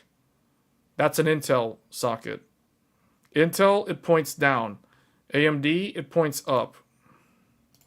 They expanded this lineup for folks who are building on AMD's platforms. So this one's compatible with AM5 processors and maintains a lot of these same design elements. Not exactly the same. You can see they've sort of changed up the look of You some of the will heat receive sinks your and board some of the tomorrow? shrouds over the I/O as Okay. compared to the Z790 variant. Quick That was reality pretty check fast. for this board shows it's selling for $230 right now. Oh, wait, It's he been already out for a said couple that. months. Okay. All white PCB, as well as basically the set of features that you would need on a motherboard. I don't know, what do you including guys stuff think your about, like, USB the 3.2 white colored, Gen 2 front panel motherboards? header. Decent amount of expandability here. The last time I had a white motherboard like this, it was the MSI X370. As well as M.2 slots located beneath this heatsink here, as well as the upper heatsink here. You have a fixed I/O shield, built-in Wi-Fi, so not bad at all for $230 US. And then $230. $230 for that is actually pretty good. It has the heat sinks for all the M.2. It has a lot of USB. It has very good spacing for the PCIe slots. if you wanted to upgrade from there, we have the X670 Aorus Pro. All right, here's the X670 Aorus Pro. So this is the more premium chipset. X over here. Located this one on Newegg, it's $330 $329. right now. Okay, although it is so that's currently out of a little stock, bit but more we're than a expecting Steel more of Legend. these to be available within the next few weeks. So if you're building a higher end AM5 build and you want to do some serious overclocking, we got digital twin 16+2+2 phase VRMs on this one, as well as some clean looking heat sinks, both up there for the VRM and the power delivery, as well as again for your M.2 expansions. A beefier one here for perhaps a PCIe. It's got the big 4.0 or PCI Gen 5.0 5 higher speed drive that SSD requires, heatsink. more heat dissipation, as well as this easy release option down And then here. you got that under just there you got pops 3 right more off, so you can M.2, so install 4 not M.2 two, but drives. 3 more M.2 slots beneath that. So that is the X670E Aorus Pro X, and these are All right, three so it looks like they've got the new Intel board on the left. They've got the B650 in the middle, and they've got the X670E on the right. So you got Z790. You basically have an update, a refresh to all of the chipsets. So I think like Intel, when the Raptor Lake refresh came out, I think Intel, it's still Z790, but I think they had like a slight revision change, if I'm not mistaken, but it's still Z790. And then AMD, it's still the same stuff, but when Zen 5 comes out, I expect there will be a new chipset for or I guess accompanying the Zen 5 CPUs later this year. But the Zen 5 CPUs should be compatible with these motherboards, as well as the Zen 4 motherboards, via a BIOS update. Ice. Just like how you can run the like Zen 3 and Zen 2 on the older like Zen, like the launch, the X370, X470, B450, etc. Series motherboards, all white, from Gigabyte. So check them out. And again, these are all currently available right now. So if you're building a new system and you want it all white, maybe consider these. Hey, look, it's Terrence, Dub Poets. Follow him over on TikTok. And you got We're gonna a finish lot off of with these some monitors here, 'cause OLED I have a monitor few stuff. that I think you guys might be interested in. And maybe, Think I don't that's know, OLED? is this one gonna be the more exciting one, or is that one? Or maybe the ones down there. I want to start with this one because if you guys saw me recommend the Gigabyte M34 34-inch ultra-wide monitor, that one used an IPS panel, and they have now updated and upgraded it with this one here. This is the M034WQC2, and this is an OLED panel. Okay, this is the OLED. This is the OLED one. You might not be appreciating it fully because you're watching. The Gigabyte TRX 50 quick release. Oh, that's not new. That's not new. You're talking about this thing, right? The larger tab here. That was on their X670. My Aorus Elite AX had that. I think it's the same thing on the. Yeah, you're talking about this thing. Yeah, that's not exclusive to Threadripper. That debuted with I think B650 has that, and then the X670 has that. Oh, you're talking about oh, you mean that. No, that's not new. That's not new. I know what you're talking about. You're talking about the part where he takes the heatsink off. All the Gigabyte boards that I have that. As well as some clean looking heat sinks, both up there for the VRM and the power delivery, as well as again for your M.2 expansions. A beefier one here for perhaps a PCIe. Are you talking, 4.0. you mean this thing? You mean to take the heatsink off? Because the tabs for the M.2 are not new at all. The Aorus Master has that. Basically all the Gigabyte boards that I have that. 5.0 higher speed drive that requires more heat dissipation. Yeah, you're talking about as well this as thing. This Yeah. Easy release option down here that just pops right off, so you can install. Yeah. Not too. Cause see, like these things are not new, but this thing right here is new. Yeah, I do like that actually. Not having to find a screwdriver, because you have to use the smaller screwdriver to undo the screws for the M.2 drive, so I do like that a lot. So you have Gen 5 on this one, you have Gen 5 on this top one here, and then you have two Gen 4 ones right here. So you got 4 M.2 drives. But 3 more M.2 slots beneath. Which is basically the same as an Aorus Master. But this board is like $330 versus like $470 for the Master. So that is the X670E. So this is a good refresh to the lineup.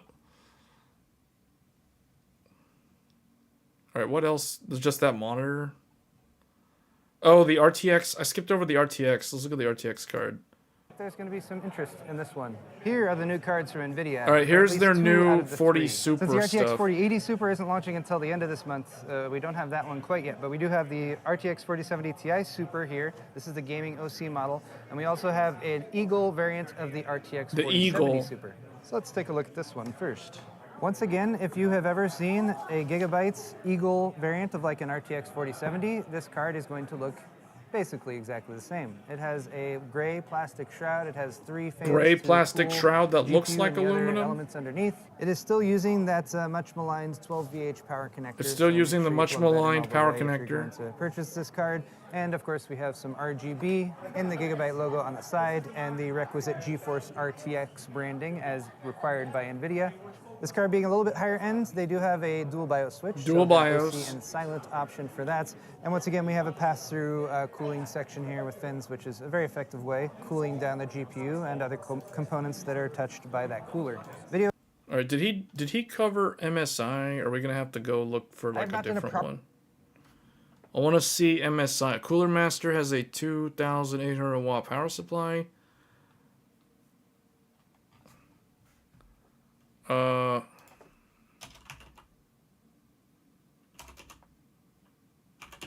me see. Let's see if yeah, this guy covered MSI. Hey guys, and it's Tiny Tom Logan back with another video for Tiny Tom Logan from the UK. He did MSI's one. Let's go look at them because there's a specific card from MSI that I'm very interested in. Hey guys, it's Tiny Tom Logan back with another video for you. And now I've come to the MSI booth. Now straight away what I'm going to say is it's much larger than the Asus one. There's a lot for me to cover. He said that MSI's booth is much larger than the Asus booth. We've seen that. They've got cases. They've got the new Monster Hunter stuff. They've got Monster Hunter themed stuff for some reason, even though Monster Hunter Wilds isn't coming out for another year. So, oh, because of the 20th anniversary? Man, Wilds needs to come out now, not next year. So it's like the Ally, it's kind of like Switch-esque kind of thing, Steam Deck, but MSI's take on it with all so they're basically, okay, so they've got the fans that are magnetic that everyone else is doing, so everyone's copying everybody else. The highlight for me so far of the show is an MSI case. Let me skip to this part. Okay, so they've got all these like aquarium cases. Neither have I. They've got the aquarium cases. There you have it, and it's a Corsair case. So look at that. It's a common design now. There are, I don't know, we could probably think of 5, 6. I'll probably never ever buy any of these. I don't like these aquarium style cases, vertical mouse GPUs. The first time I've ever seen it. I've said that twice.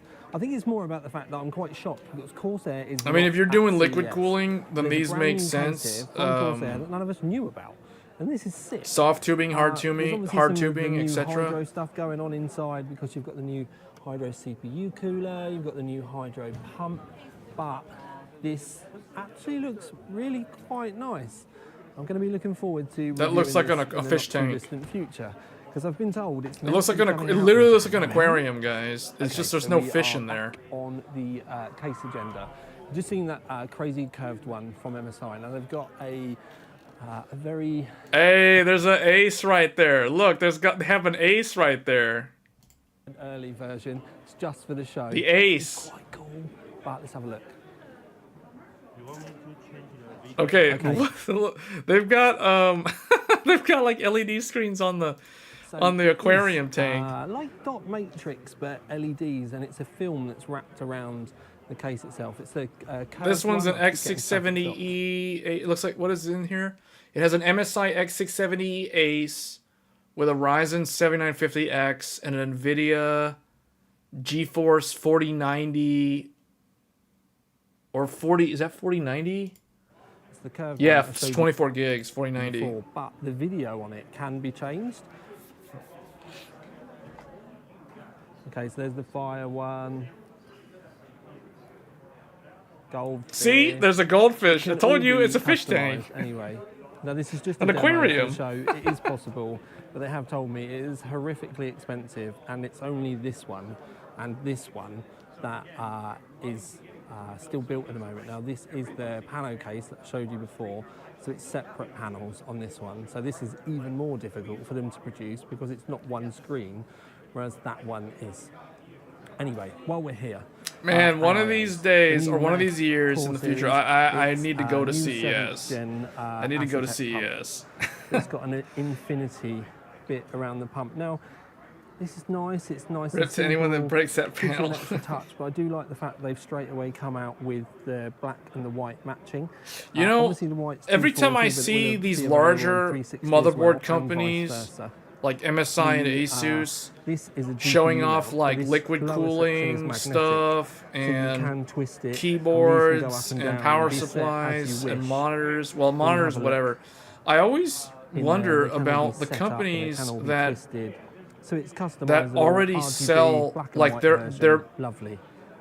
two new Their power market supplies. segment is Now, the thing I basically do want those to show you with the power peripherals, like supplies, PC is the components that are cables. not the Okay, so actual you've probably seen K pictures or of these the everywhere online, motherboard, and the dual graphics colouring is card, to help you etc. know whether or not I wonder you how they have feel when these larger got it the companies right like way MSI, round, or Gigabyte, and if I just Asus but more start importantly, selling. when we zoom in, Basically, they're directly see whether competing you've with pushed these it all the companies way like home or not. Corsair, You can see the yellow, it's not seated correctly, so you have to NZXT, keep going until it's Fractal, all black and the yellow is gone. Lian Li, Cooler And you can see there, Master. I'm if sure just they a don't little bit like yellow, that this. wouldn't be fully all the way home. This is a really nice but beautifully simple addition to the CES MSI is power in the supplies US. that I Yes, think it will takes help place with in a the lot of US. end users.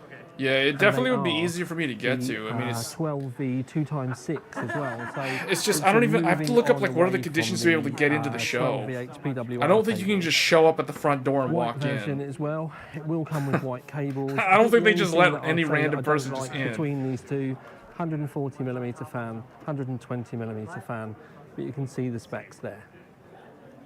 Okay, MSI have a lot of monitors here. I do genuinely mean there's a lot of monitors. Getting walked around. So talk about OC this, 3D Net, this you guy's can't learn many overclocking bits 3D because Net, it's so overloaded. he So I'm not gonna he go came through over them from the much UK because it was because he's an based out of the onslaught. UK. There is loads. Now they do have some. And he's really one of cool the stuff that they're doing OGs with, from like the display tech port to tubing display community. A port, lot of people laser probably don't chain. even know These are more the Tiny professional Tom end Logan, monitors. but he's been The around stuff that you guys forever. are going to like is going to be round here. They've got a lot of AI stuff coming, which I think a lot of you are going to get to the point. There's going to be arguments to be had, because if I Okay, play the this video, right here one is of the straight AI up things borderline cheating. This is straight up cheating. is the monitor This is cheating itself. in League of Legends. Like the monitor, there's like an AI that shows you on the screen where the enemy is. It's like it's giving you like a heads up display on like where to look for the enemy. Telling you where the enemy is. That to me is straight up borderline cheating. It is only a video, but it's just a proof of concept. I don't know. They say it's a When you proof see- of concept. To me, that's just straight up cheating. It's difficult for me because I have too many things static. I have too many windows open in the same place on a day-to-day All right, basis. where's the? Hold on, let me can skip cause to the burn-in. best part of this. So it's not good for me, but there are some minor things that MS Okay, school. 'Cause I can- Monster Hunter themed graphics card, but that I don't really care too much about. The what I really thought was cool. Okay, then he goes and looks at the MSI Claw, their new handheld. This is going to be the main event. That's called Satellite. Satellite? What do you mean? That's called cheating. People have been waiting. This literally looks like somebody went and someone at MSI went to a Best Buy and bought an Asus ROG Ally and spray painted it black. This looks so much like an ROG Ally, just spray painted black. Like, I'm not even joking when I'm saying that. Someone from MSI went to a Best Buy, bought an Asus ROG Ally, and spray painted it black and named it the Claw. Waiting to see the claw. It's The obviously claw. Full of the Intel stuff. It's Get a hilarious. look around the back.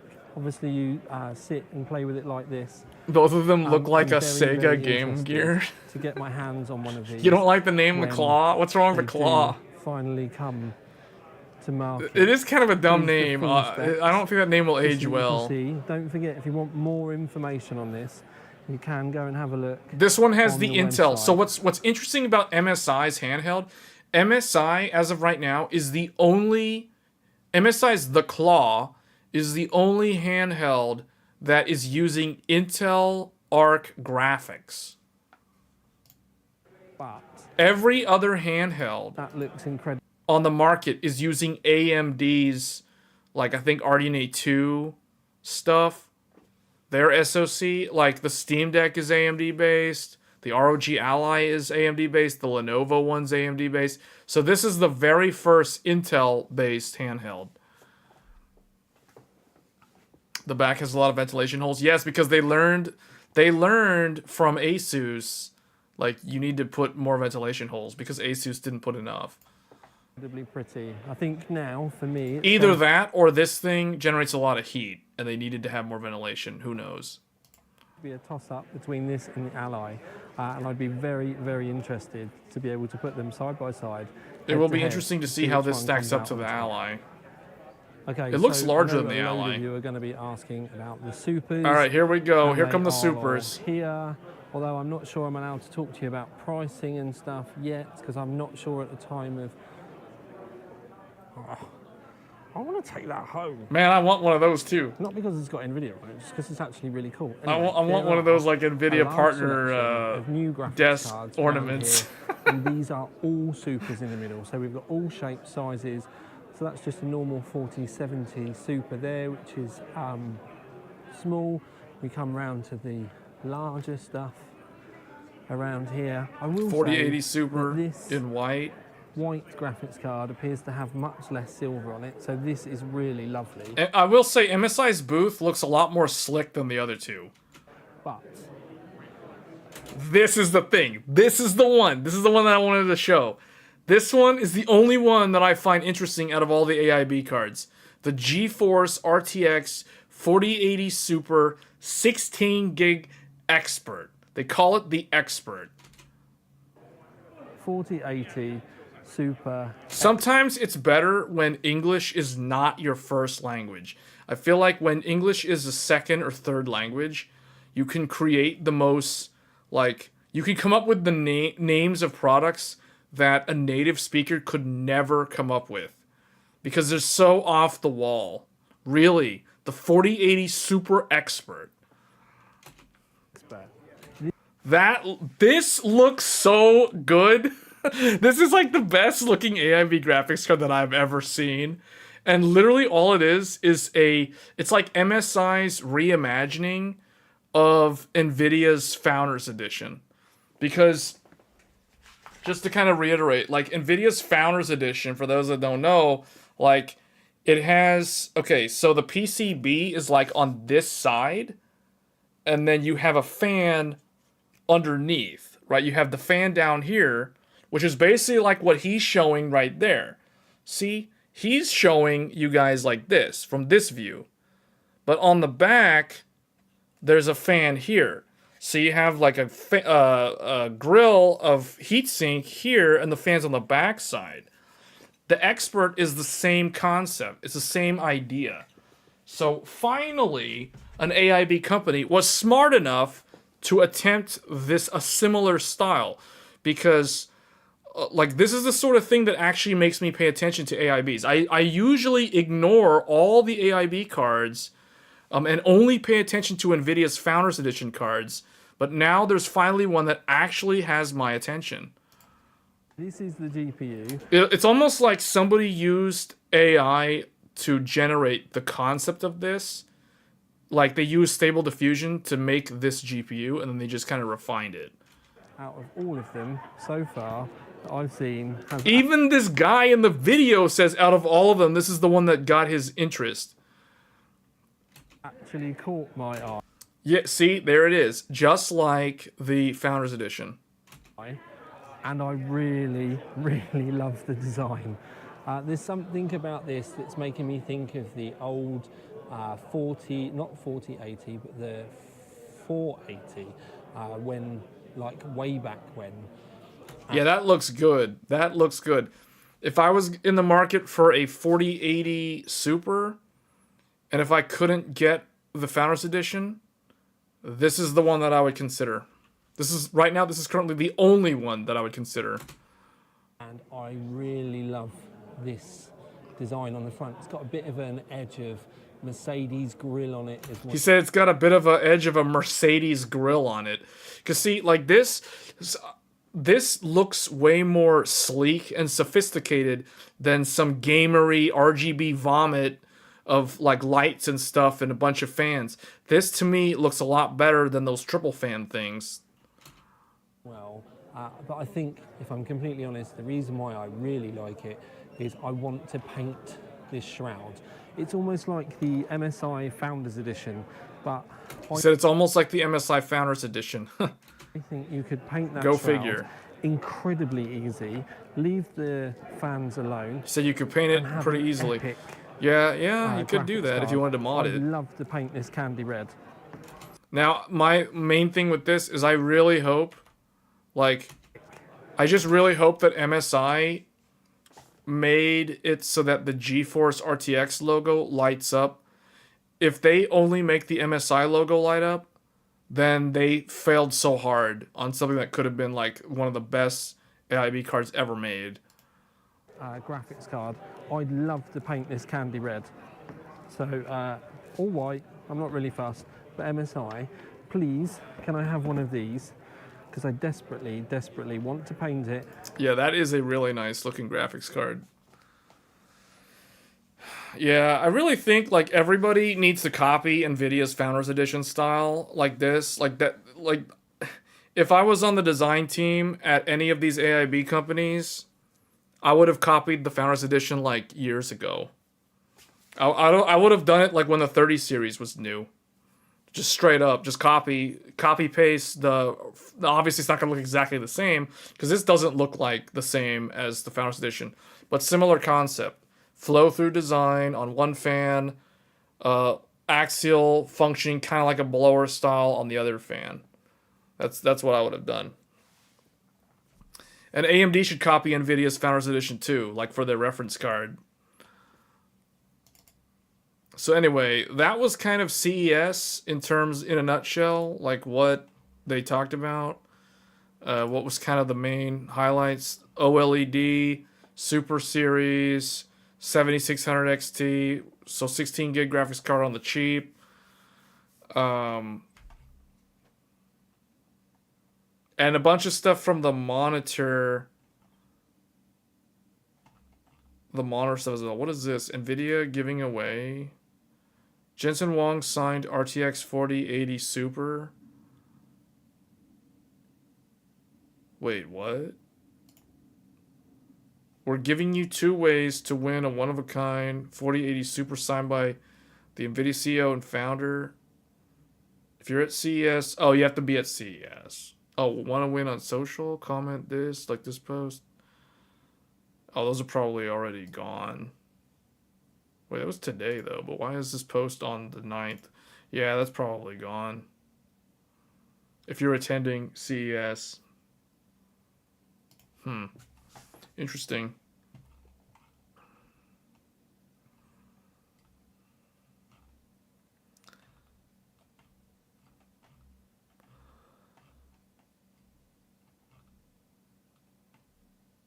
Yeah, right here. Intel Fellow confirms... Arc Battlemage. Oh, Intel Fellow. Oh, Tom Peterson. Yeah, he's the Intel Fellow. He's an Intel Fellow. Man, that means that he is like really high up there. If you're a fellow, if you're considered a fellow, for those that don't know, if you're a fellow, you're like the same level as a vice president, essentially. Like without having anybody underneath you. Like there's no one that reports to you. Like, meaning you're not like a manager or anything. If you're a fellow, you basically have ascended so high in terms of like you've attained so much enlightenment within the company that you just lose any title and you just become a fellow. You know what I mean?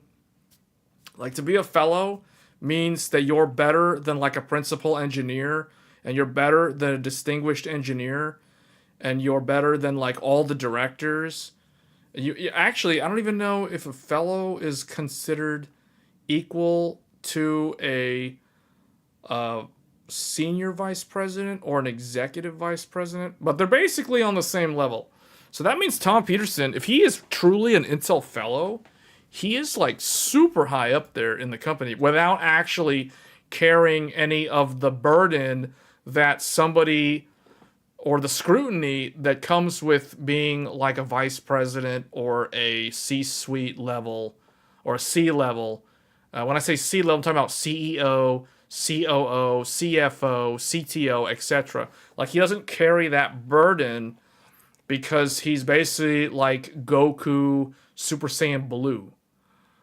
You know, like when you become a fellow, you're beyond Super Saiyan 3. You're beyond Super Saiyan 4. You're basically like Super Saiyan Blue or like Super Saiyan God mode or something. So man, Tom Peterson's really that good. Wow. Okay.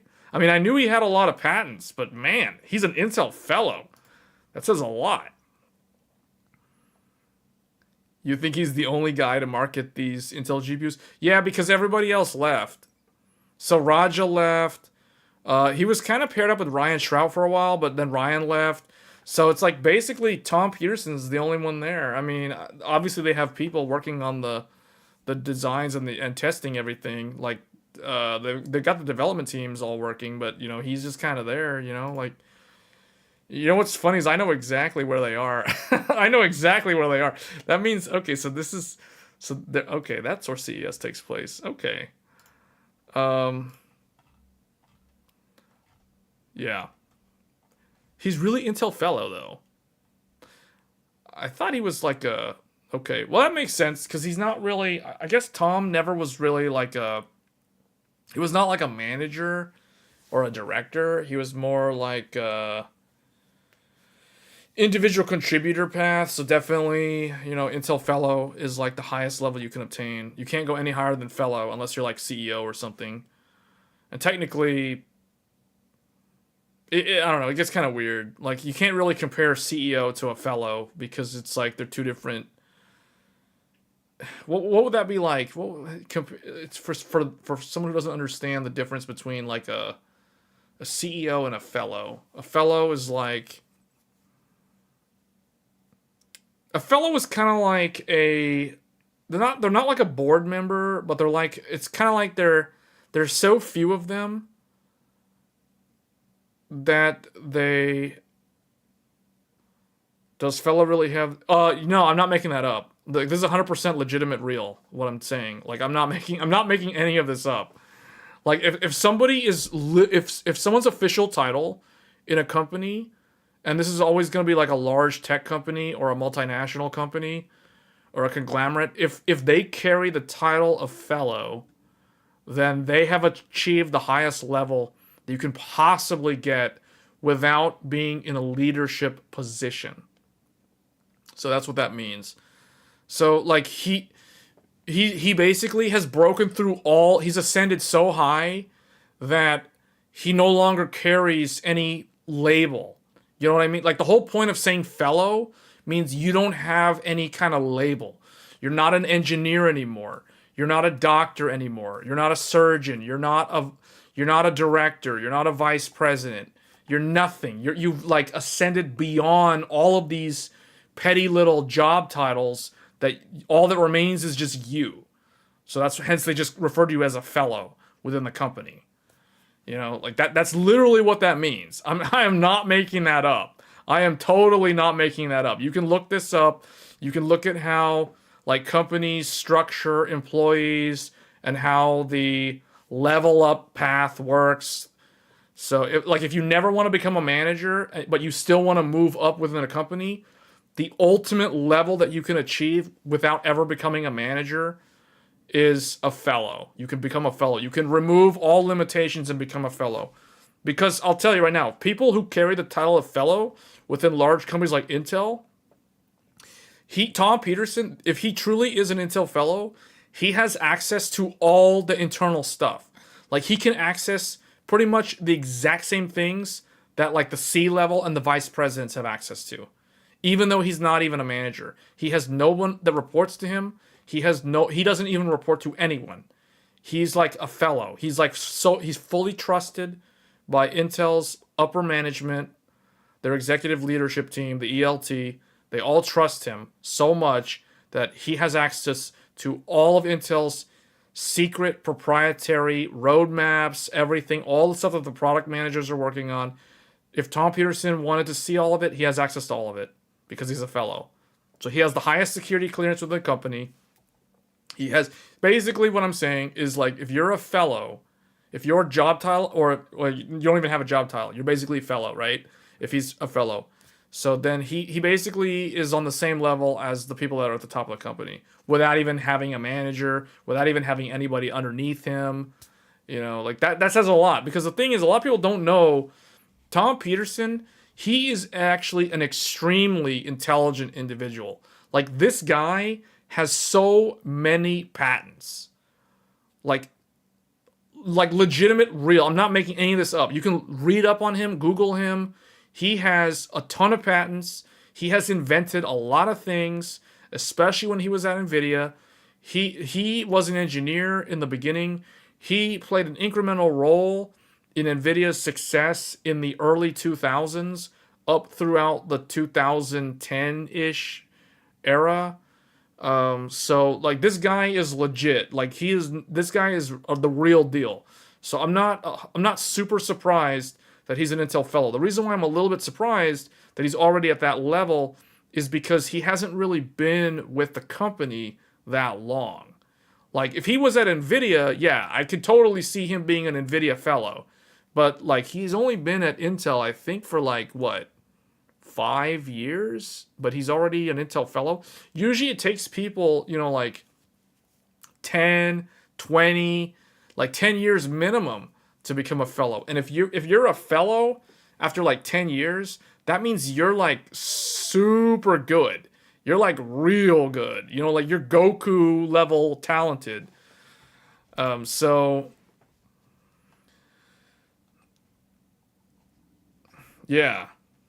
So when I see this headline, Intel Fellow, like, I'm like, who's the Intel Fellow? Who's talking here? It's Tom Peterson? Okay, wow. So anyway, so he basically is saying the battlemage is on track for 2024, but we already know that. So, yeah, it's coming later this year. I would say probably, if I had to guess, I want to say late Q3. So like September. September is a tentative window when I would expect battlemage. If it goes beyond September, I mean, it could come out in Q4, but I just feel like if battlemage launches in Q4, it's just going to run into being completely wiped out by like the 5090 announcements and all the rumors around Nvidia's new stuff and AMD's new stuff. So I really think that battlemage, for it to be successful and to actually stir the pot and be really interesting news-wise, it needs to come out Q3 at the latest, September. Otherwise, it's just going to be a big nothing burger.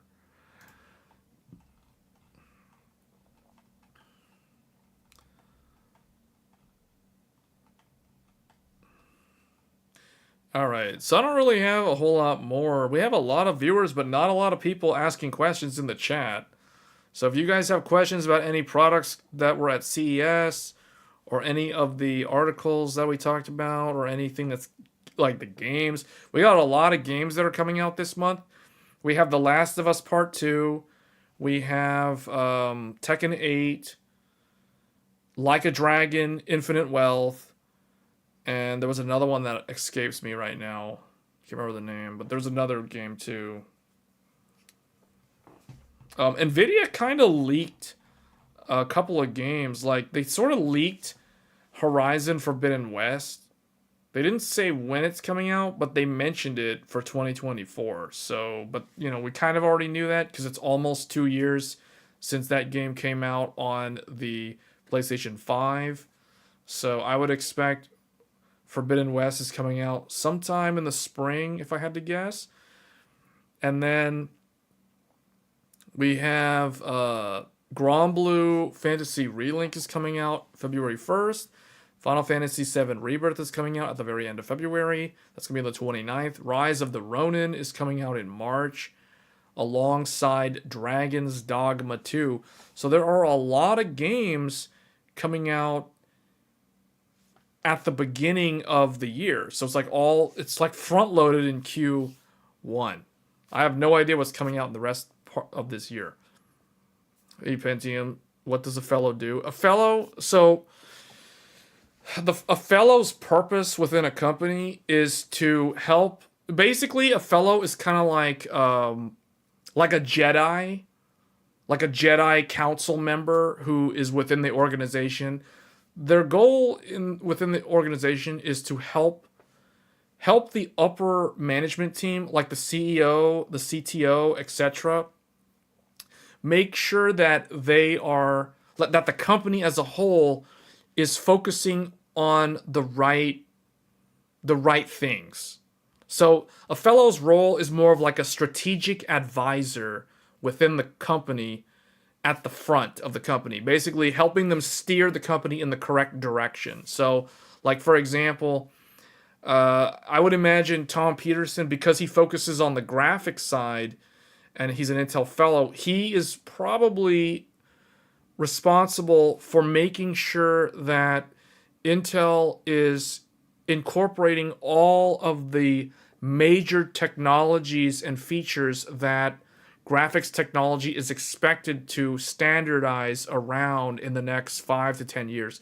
So what that means is path tracing, ray tracing. He's focused on the implementation for Intel on those technologies, other more forward-looking things, other experimental things that the public may not even know about, like super scaling or another way of doing upscaling. These kind of things is probably what he's involved in. Also, a lot of like research as well, as well as publicizing things that the company wants to sort of push as an industry standard. So, like a fellow typically will also go and speak at a lot of public events. Like, for example, they might talk at CES, like he did in this interview, or Computex, or if it's not an electronics company, if it's something else, they'll go talk at some other industry forum event. They're usually also involved with public standard boards like the IEEE forum. They'll have a say in some of those things. We're talking more like semiconductors. So I would imagine, and he's also in the graphics side. So I would imagine things like SciGraph, talking with like publishing papers on like how game developers can leverage specific technologies that Intel's GPU architecture allows for, or features, that sort of thing. So that's basically what a fellow would do. A fellow doesn't have to do that. I mean, that could also be like a principal engineer could do that. But a fellow is more global visibility, whereas a principal engineer or a distinguished engineer is more like regional to like national to international focused. A fellow is definitely global visibility, global impact in terms of their reach. Hey, Shadow. Also depends. Lots of fellows work directly with the engineer. Yeah, they work directly with the engineer. They have access to the engineering teams.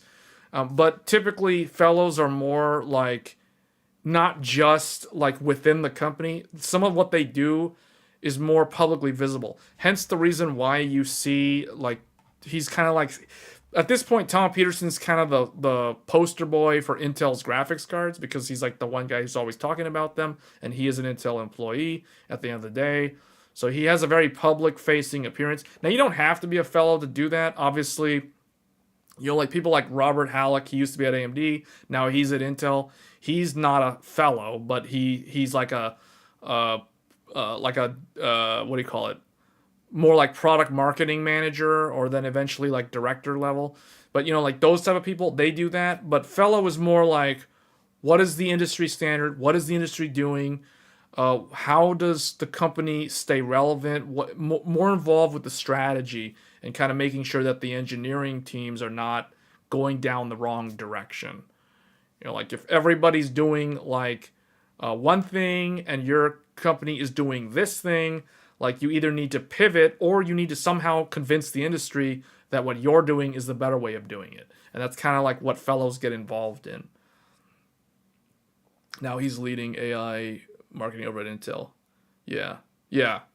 So, but yeah, like the difference between like a director of marketing or like just a director in general or a vice president, the difference between those roles and like a fellow is a director and a vice president, they lead a team. They have people that report to them. A fellow doesn't have anybody reporting to them. They're basically an individual contributor but they still have an impact on the company in the sense that their contribution is more like on a global scale. Fellows have a global scale, global reach within the company's strategy, whereas a director might be regional based, or a vice president might be like regional based or nationwide based, national based. They don't really reach over territories. I mean, it could be international, but it could be like one vice president could be covering, like North America and South America. Another vice president could cover, Asia, APAC, etc., EMER for another one. So that's typically how it works.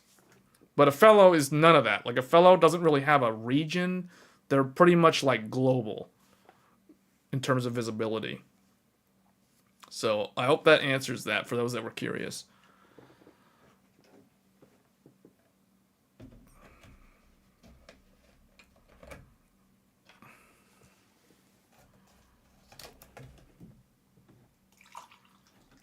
It's definitely something that you don't use. You don't go around like referring to somebody as a fellow within a company just willy-nilly. Like, if someone actually is a legitimate fellow within a company, that's a pretty high complimentary role in terms of their title. It's like the pinnacle of any individual contributor that never wants to become a manager. Like, they would strive to become a fellow. I mean, that's like the ultimate end game, if you will, in terms of being in a company without being in a managerial role. What's the update on the TRX 50 from beginning to now? I don't know if I really want to get into that on this stream. Like, there isn't really much to say on that. I'm still waiting on like a Thunderbolt card from Asus.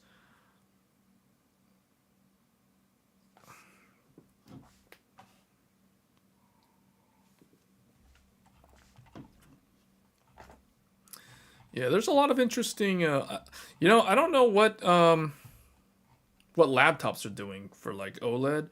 I wonder if OLED has better power consumption or worse power consumption. I always forget. Like, if OLED's more energy efficient, like if you have an OLED panel, would the battery life be better or worse on a laptop? I don't know. I always forget. Like, besides gaming, what do you use your GPU compute for? AI, encoding, rendering, mining crypto, folding. So for me, like, probably the thing that I do the most with it, if I'm not playing a game, is like encoding, literally. So it says no compute, just gaming, encoding. Okay, well,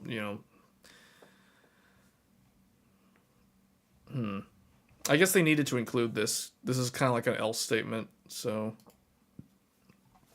But yeah, that was CES, guys. Like, kind of the main thing is Super Series are coming out this month. A new one each week, starting next week. 7600 XTs at the very end of the month. Intel's product is all kind of a mess, split on multiple levels, but they have new product. And then AMD has the 8000G coming soon. And then there's more AM4 processors because AM4 refuses to die. AM4 is like, what's the old sayings about soldiers? Soldiers never really die, they just fade away. That basically summarizes AM4 in a nutshell. Where is transcode? Yeah, I know. It's not on there. That's why I put in coding. That's why I put in coding, because it was like the next best thing. Do OLED monitors use DC or PWM for dimming? I think that just depends on how the monitor manufacturer implements it. I would assume most of them are going to be DC. AM4 is like Skyrim. Every year it comes back for a new round. Really? Does Skyrim really do much, though, in modern years? Like, I haven't touched Skyrim in so long. But I was never really that into Skyrim mods. So I don't know. I'm kind of out of the loop on Skyrim.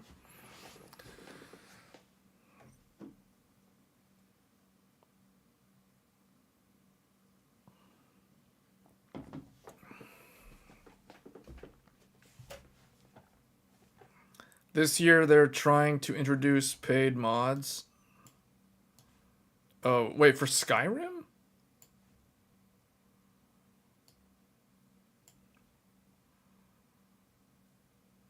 Hmm.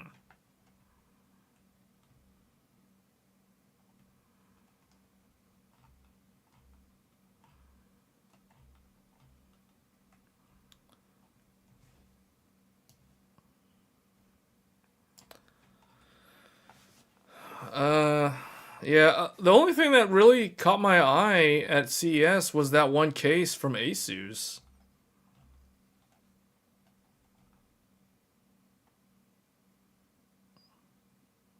Oh, apparently there's a new PlayStation 5 V2 DualSense controller leaked by Best Buy. I mean, what does that mean? It just has like a newer, like a probably more battery life or something? Corsair pledges PSU support for GeForce RTX 40 series. Why do you need to pledge PSU support for the RTX 40 series? Like, this doesn't make any sense. Like, why? Why? It's like, okay. Thermal take, okay. What else we got here? Introduces new nucleus. Enermax.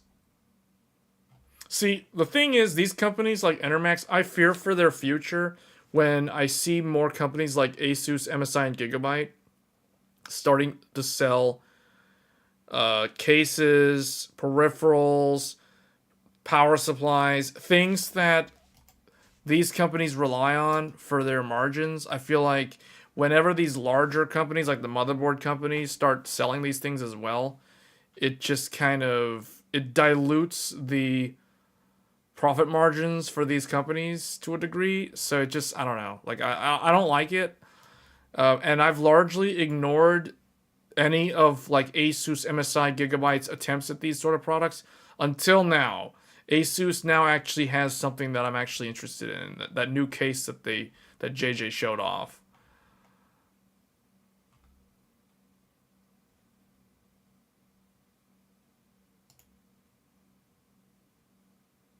ASRock has like a laptop PCB FP6 series.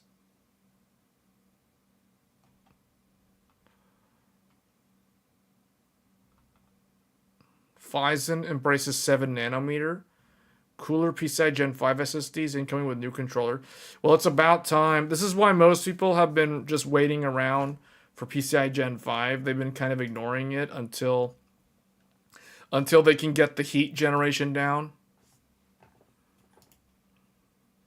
My T700 doesn't run that hot, though. Compared to that very first Gen 5 SSD that came out, that Microsoft exclusive one that came out at the beginning of the year, of last year.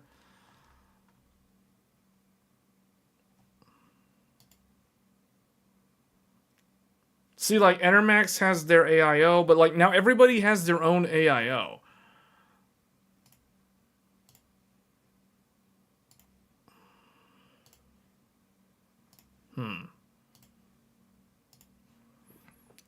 What did you think of the 8700G with the 780M? I think it's good for people who want like a they want to just build like a starter PC and they don't need to do anything. Okay, if they're going to game at 1080p, they don't need a GPU, but then they can save up money and then just easily install the GPU in later. So, yeah, I think it's good. The 8700G. We talked about it earlier. Yeah, I think it's good. $329. Because when you think about this with like, this is 65 watt TDP. So you could get like a B650 board for relatively cheap with any random 6000 megahertz 32 gig or more RAM kit, and you're pretty much off to the races with this. And then you can just save money for a GPU. You could, and the GPU just depends on how long you want to save. Like, you can go all the way up to whatever you want, really. It includes, I believe, the Wraith Spire. I think it was in one of these. I thought it showed it. Maybe not. Oh no, I think the one that I'm thinking of was the... It does include a cooler though. Because you can see, if this is the box, this box definitely has a cooler in it.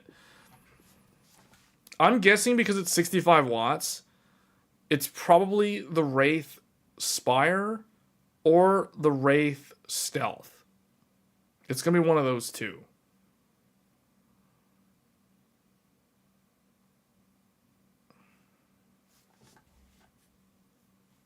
Yeah, but the 780M is really good, actually. Like, if we look on Tech Power Up at the, this,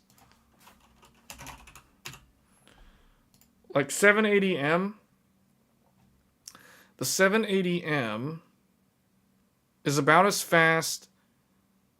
It's a little bit faster than a 1650, and it's about as fast as an RX 470 or an R9 290, or even an RX 570. So it's faster than a GTX 780. It's faster than a 7970 gigahertz edition, according to Tech Power Up. Now, I don't know how they're determining this, but that's where they placed it. So that is very interesting. It's faster. The 780M mobile APU integrated graphics is faster than a GTX 780. This also means that this is as fast. Okay, it's about as fast. Okay, it's a little bit slower than those, but it's like faster than a 1650. So you can imagine in laptops, this is actually very impressive because I'm just thinking about my laptop. My laptop has it's like a 3050 Ti level, although it's the Quadro. And that is somewhere here. Okay, so it's not as fast as my laptop's gaming chip, but still, 1650. I have a 1650 Ti in one laptop, in an older gaming laptop that has like a Renoir 4800H in that laptop with Vega integrated graphics. This thing is like way faster than that.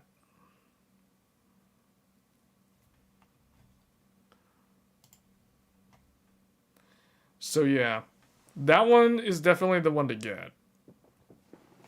You're getting 8-core 16-thread, 65 watt with really good integrated graphics, and then if you wanted to upgrade to a GPU later, it's pretty easy to do so.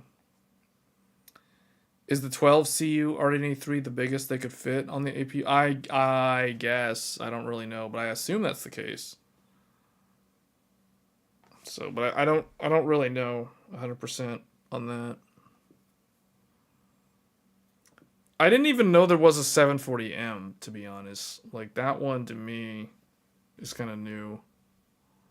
This one right here.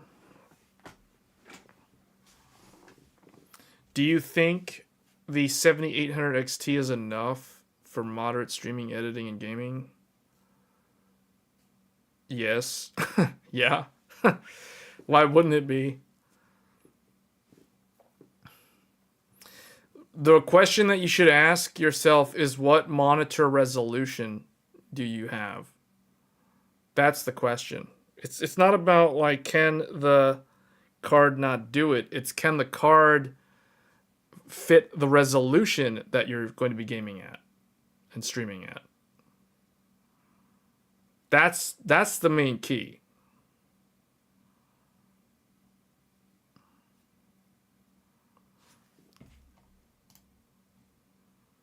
So they claim, oh, this is fluid motion frames, though. See, fluid motion frames from like a sub 60 FPS, I wonder about how good that actually is.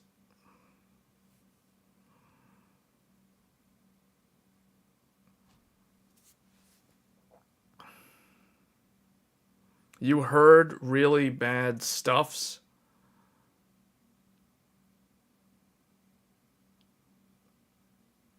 In what way though? Like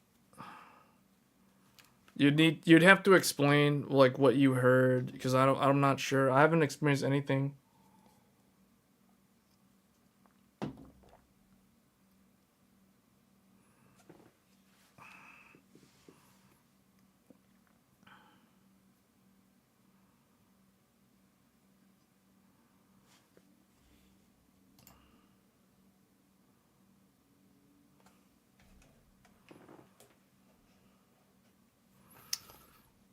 They show some interesting choices for games here.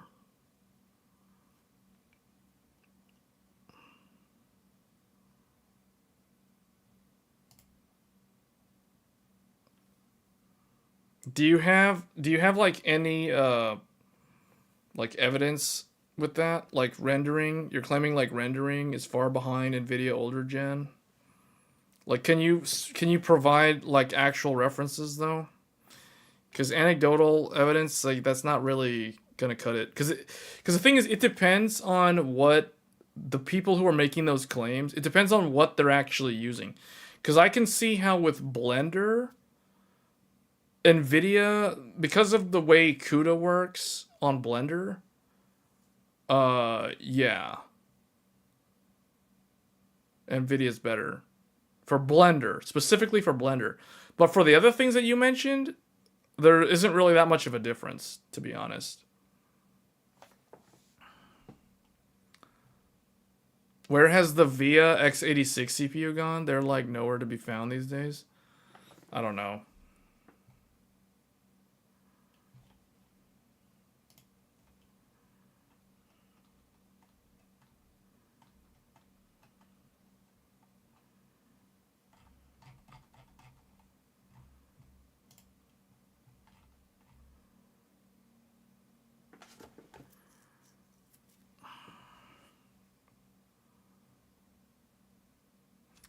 Matt's saying if you need Blender and Photoshop, just get 4070 Super. Like Photoshop, though, I don't know if it really makes much of a difference, to be honest.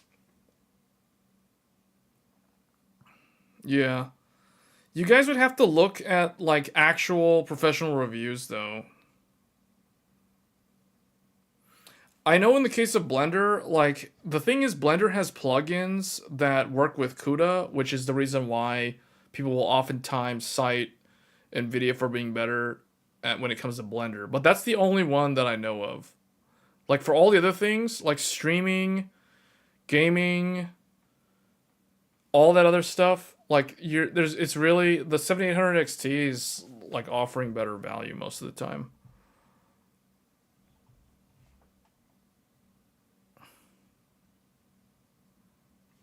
So, yeah, it just kind of depends.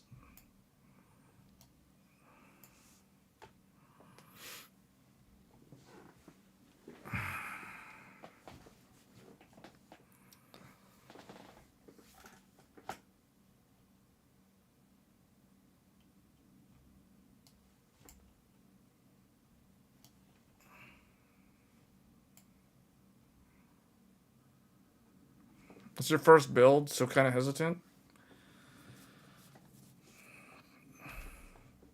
I mean, you didn't answer my original question. My first question to you was what is the resolution of the monitor? Because that's like step one. You have to know what monitor you're using to even know if this GPU is the right performance tier. I have seen performance issues with 7800 XT and DirectX 11.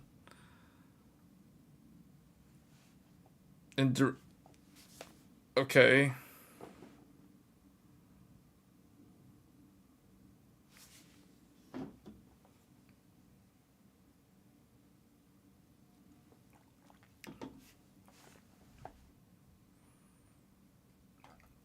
So that implies like what type of games specifically?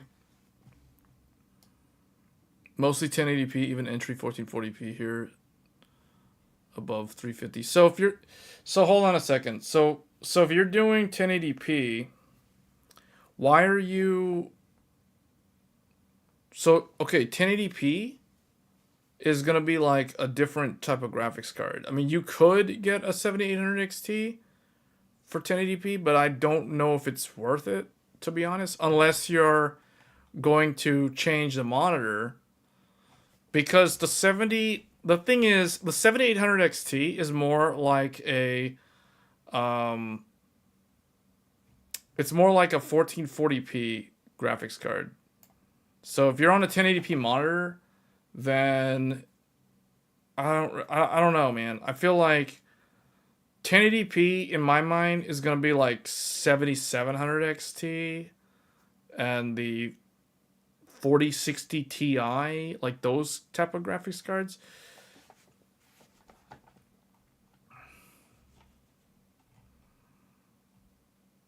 So it's one of those things where, here, look.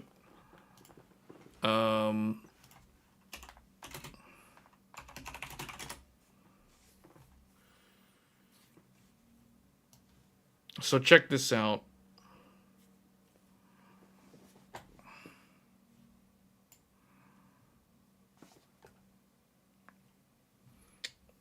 Man, these are, what, 549, 509, 569, 579, 549, 519. Versus... Now, granted, we're about to get like another NVIDIA card in like a week. So, this all might be subject to change. But if you look at this... 4070... It's, you know, it's kind of the same price actually, even though, okay, what's interesting about it is it's actually, oh, I know why it's doing this. I forgot. That's right. 4070 is now officially 549 is the MSRP. So, okay, when you put it that way, this one's on sale from Zotac. 549. So these are like at MSRP. Okay. And then the MSRP of the other one is like $500. So 509. Technically, this one should be like 500 because that's the reference one. So they're kind of similarly priced, actually. But this one's got more memory, so I don't know.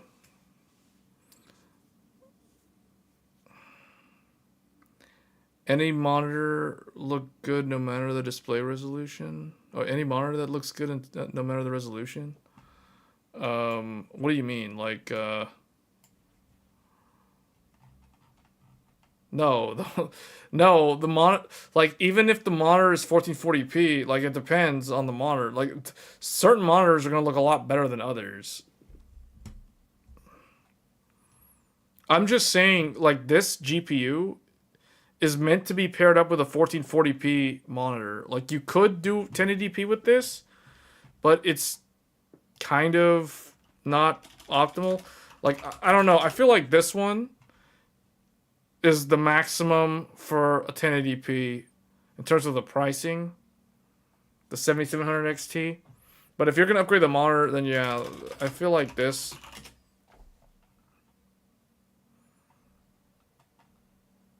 Any of these, this is gonna stick around though. Keep in mind that the 4070 is not end of life, so it's gonna still be around. It's just gonna be selling at a lower MSRP than what it was. A CRT? Who's using a CRT?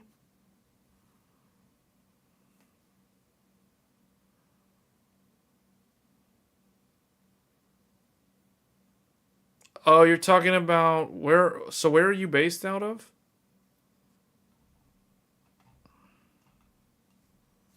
So hold on, which one? I like how this is saying Black Friday extended. Like, that doesn't make any sense. Where? So which one's more expensive? The 4070 is more expensive, or is the? I think you said the 4070 is more expensive. What are you actually going to use the GPU for? You talk about like Blender all. Are you actually going to use any of that stuff?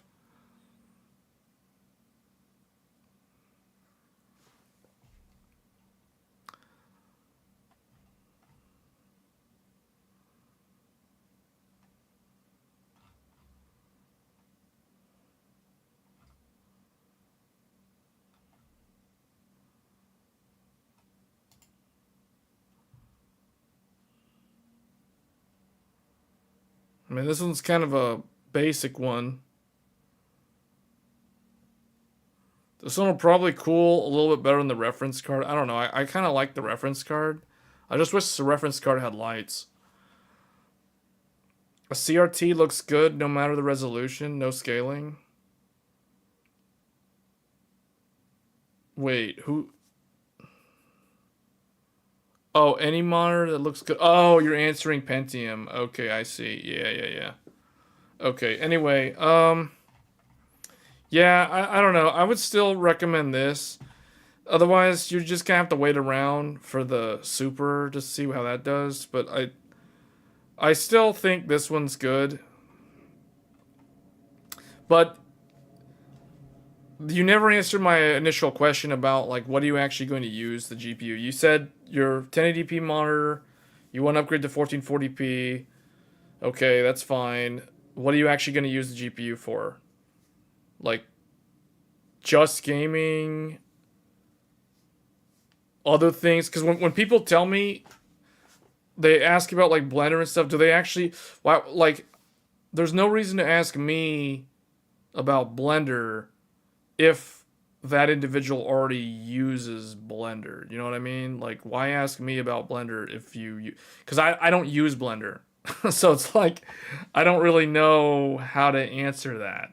What I know about Blender is that it has various plugins. There's plugins for AMD, there's plugins for NVIDIA. And I know some of the more popular ones are CUDA based. And that's the reason why typically people will recommend NVIDIA cards for Blender, specifically. For the other stuff, honestly, it doesn't really matter. So, like, DaVinci Resolve, AMD is definitely better, especially if you're using the free version. And, like, Photoshop, I don't really think there's much of a difference, to be honest. So, but that's not very GPU intensive, so that's the reason why.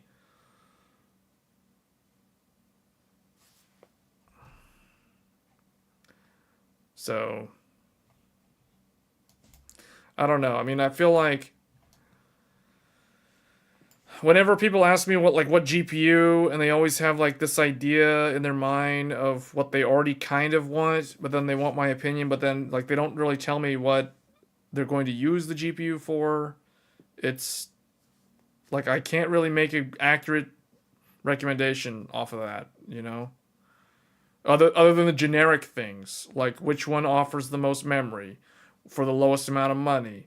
You know, if we're going by that, then the 7600 XT or the Intel A770 would offer the best value, because they're like $300-ish and they have 16 gigabytes of memory. I mean, I'd recommend those over a 7800 XT. So anyway, that's probably going to be it for this stream. It was a longer one than I thought, but we kind of went over the main points, really, like, which were basically all the stuff from CES. It was like a lot of monitors, a lot of stuff from Asus. Obviously, the big three. I think the more interesting things will come out in the second half of the year. So for those that are waiting around for, like, 50 series Zen 5, battlemage, those kind of things, all that stuff is probably second. Okay, Zen 5 might actually be like May or something, or June, if I had to guess. Q2 possibly for Zen 5, or like early Q3. But all the other things are going to be backloaded at the end of the year, as they always are when it comes to next generation. Is that a dual fan SSD? Yeah, that's a PNY Gen 5. Alright, but I guess that's going to be it. I mean, CES was... The only thing that was interesting was that case that Asus has, that ProArt case that's coming out soon. Other than that, I didn't really think CES was that cool this year. Although MSI has a very nice looking RTX 4070 Expert. Was it a 4070 Expert or was it a 4080 Expert? I don't know. Whatever it was. MSI has a really nice graphics card Other than them, everything else was just kind of generic and then a repeat of last year. And then AI was plastered everywhere. But it's like, okay, it's all kind of gimmicks at this point until we find an actual use case for it that's actually meaningful. So that's going to be it for this stream. We'll be back next week with... We're going to probably shift focus a little bit more to covering games again. Because hardware right now is pretty redundant. I may do another video about Super Series. Next Wednesday is 4070 Super launch day. I'll be covering that. Now, I don't expect a review sample, so I'll just be looking at what other people have to say and analyzing it based off of what I already know. I don't think the 4070 will be that interesting. I think the one that's going to be the most interesting is going to be the one that comes out on the 21st, I believe, which is the 4070 Ti, or the 24th. The 24th.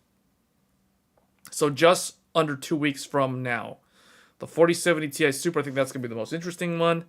That's the one that I expect the most positive reviews. So we will stay tuned for that. You are nearly at 9K subs. Maybe you can start asking around. Maybe, I guess, yeah. I could try reaching out to them. We'll see. Yeah, I mean, I would like to review the 4070 Super. Well, the one I really want to review, to be honest, is the 4070 Ti. Yeah, the 4070 Ti Super. But I could review any of them. If anyone wants to send me a review sample, I'll review them. But yeah, I think the most interesting one by far is the 4070 Ti Super. They upped the RAM, they upped the bus width. It's the same price as the 4070 Ti. Yeah, it doesn't have a Founders Edition though, so that's bad. But it's still the most interesting one. So anyway, guys, that's gonna be it for this stream. I gotta figure out what to do about like getting review samples though. I don't know, like at what size does my channel need to be in terms of sub count and view count for me to qualify? I need to look into that. But yeah, I would like to do reviews on GPUs. It's just, I don't know. I got to figure out who to reach out to. Anyway, guys, thanks everybody for watching. We'll be back next Thursday with This Week in Tech, and I will catch you guys then. Take care.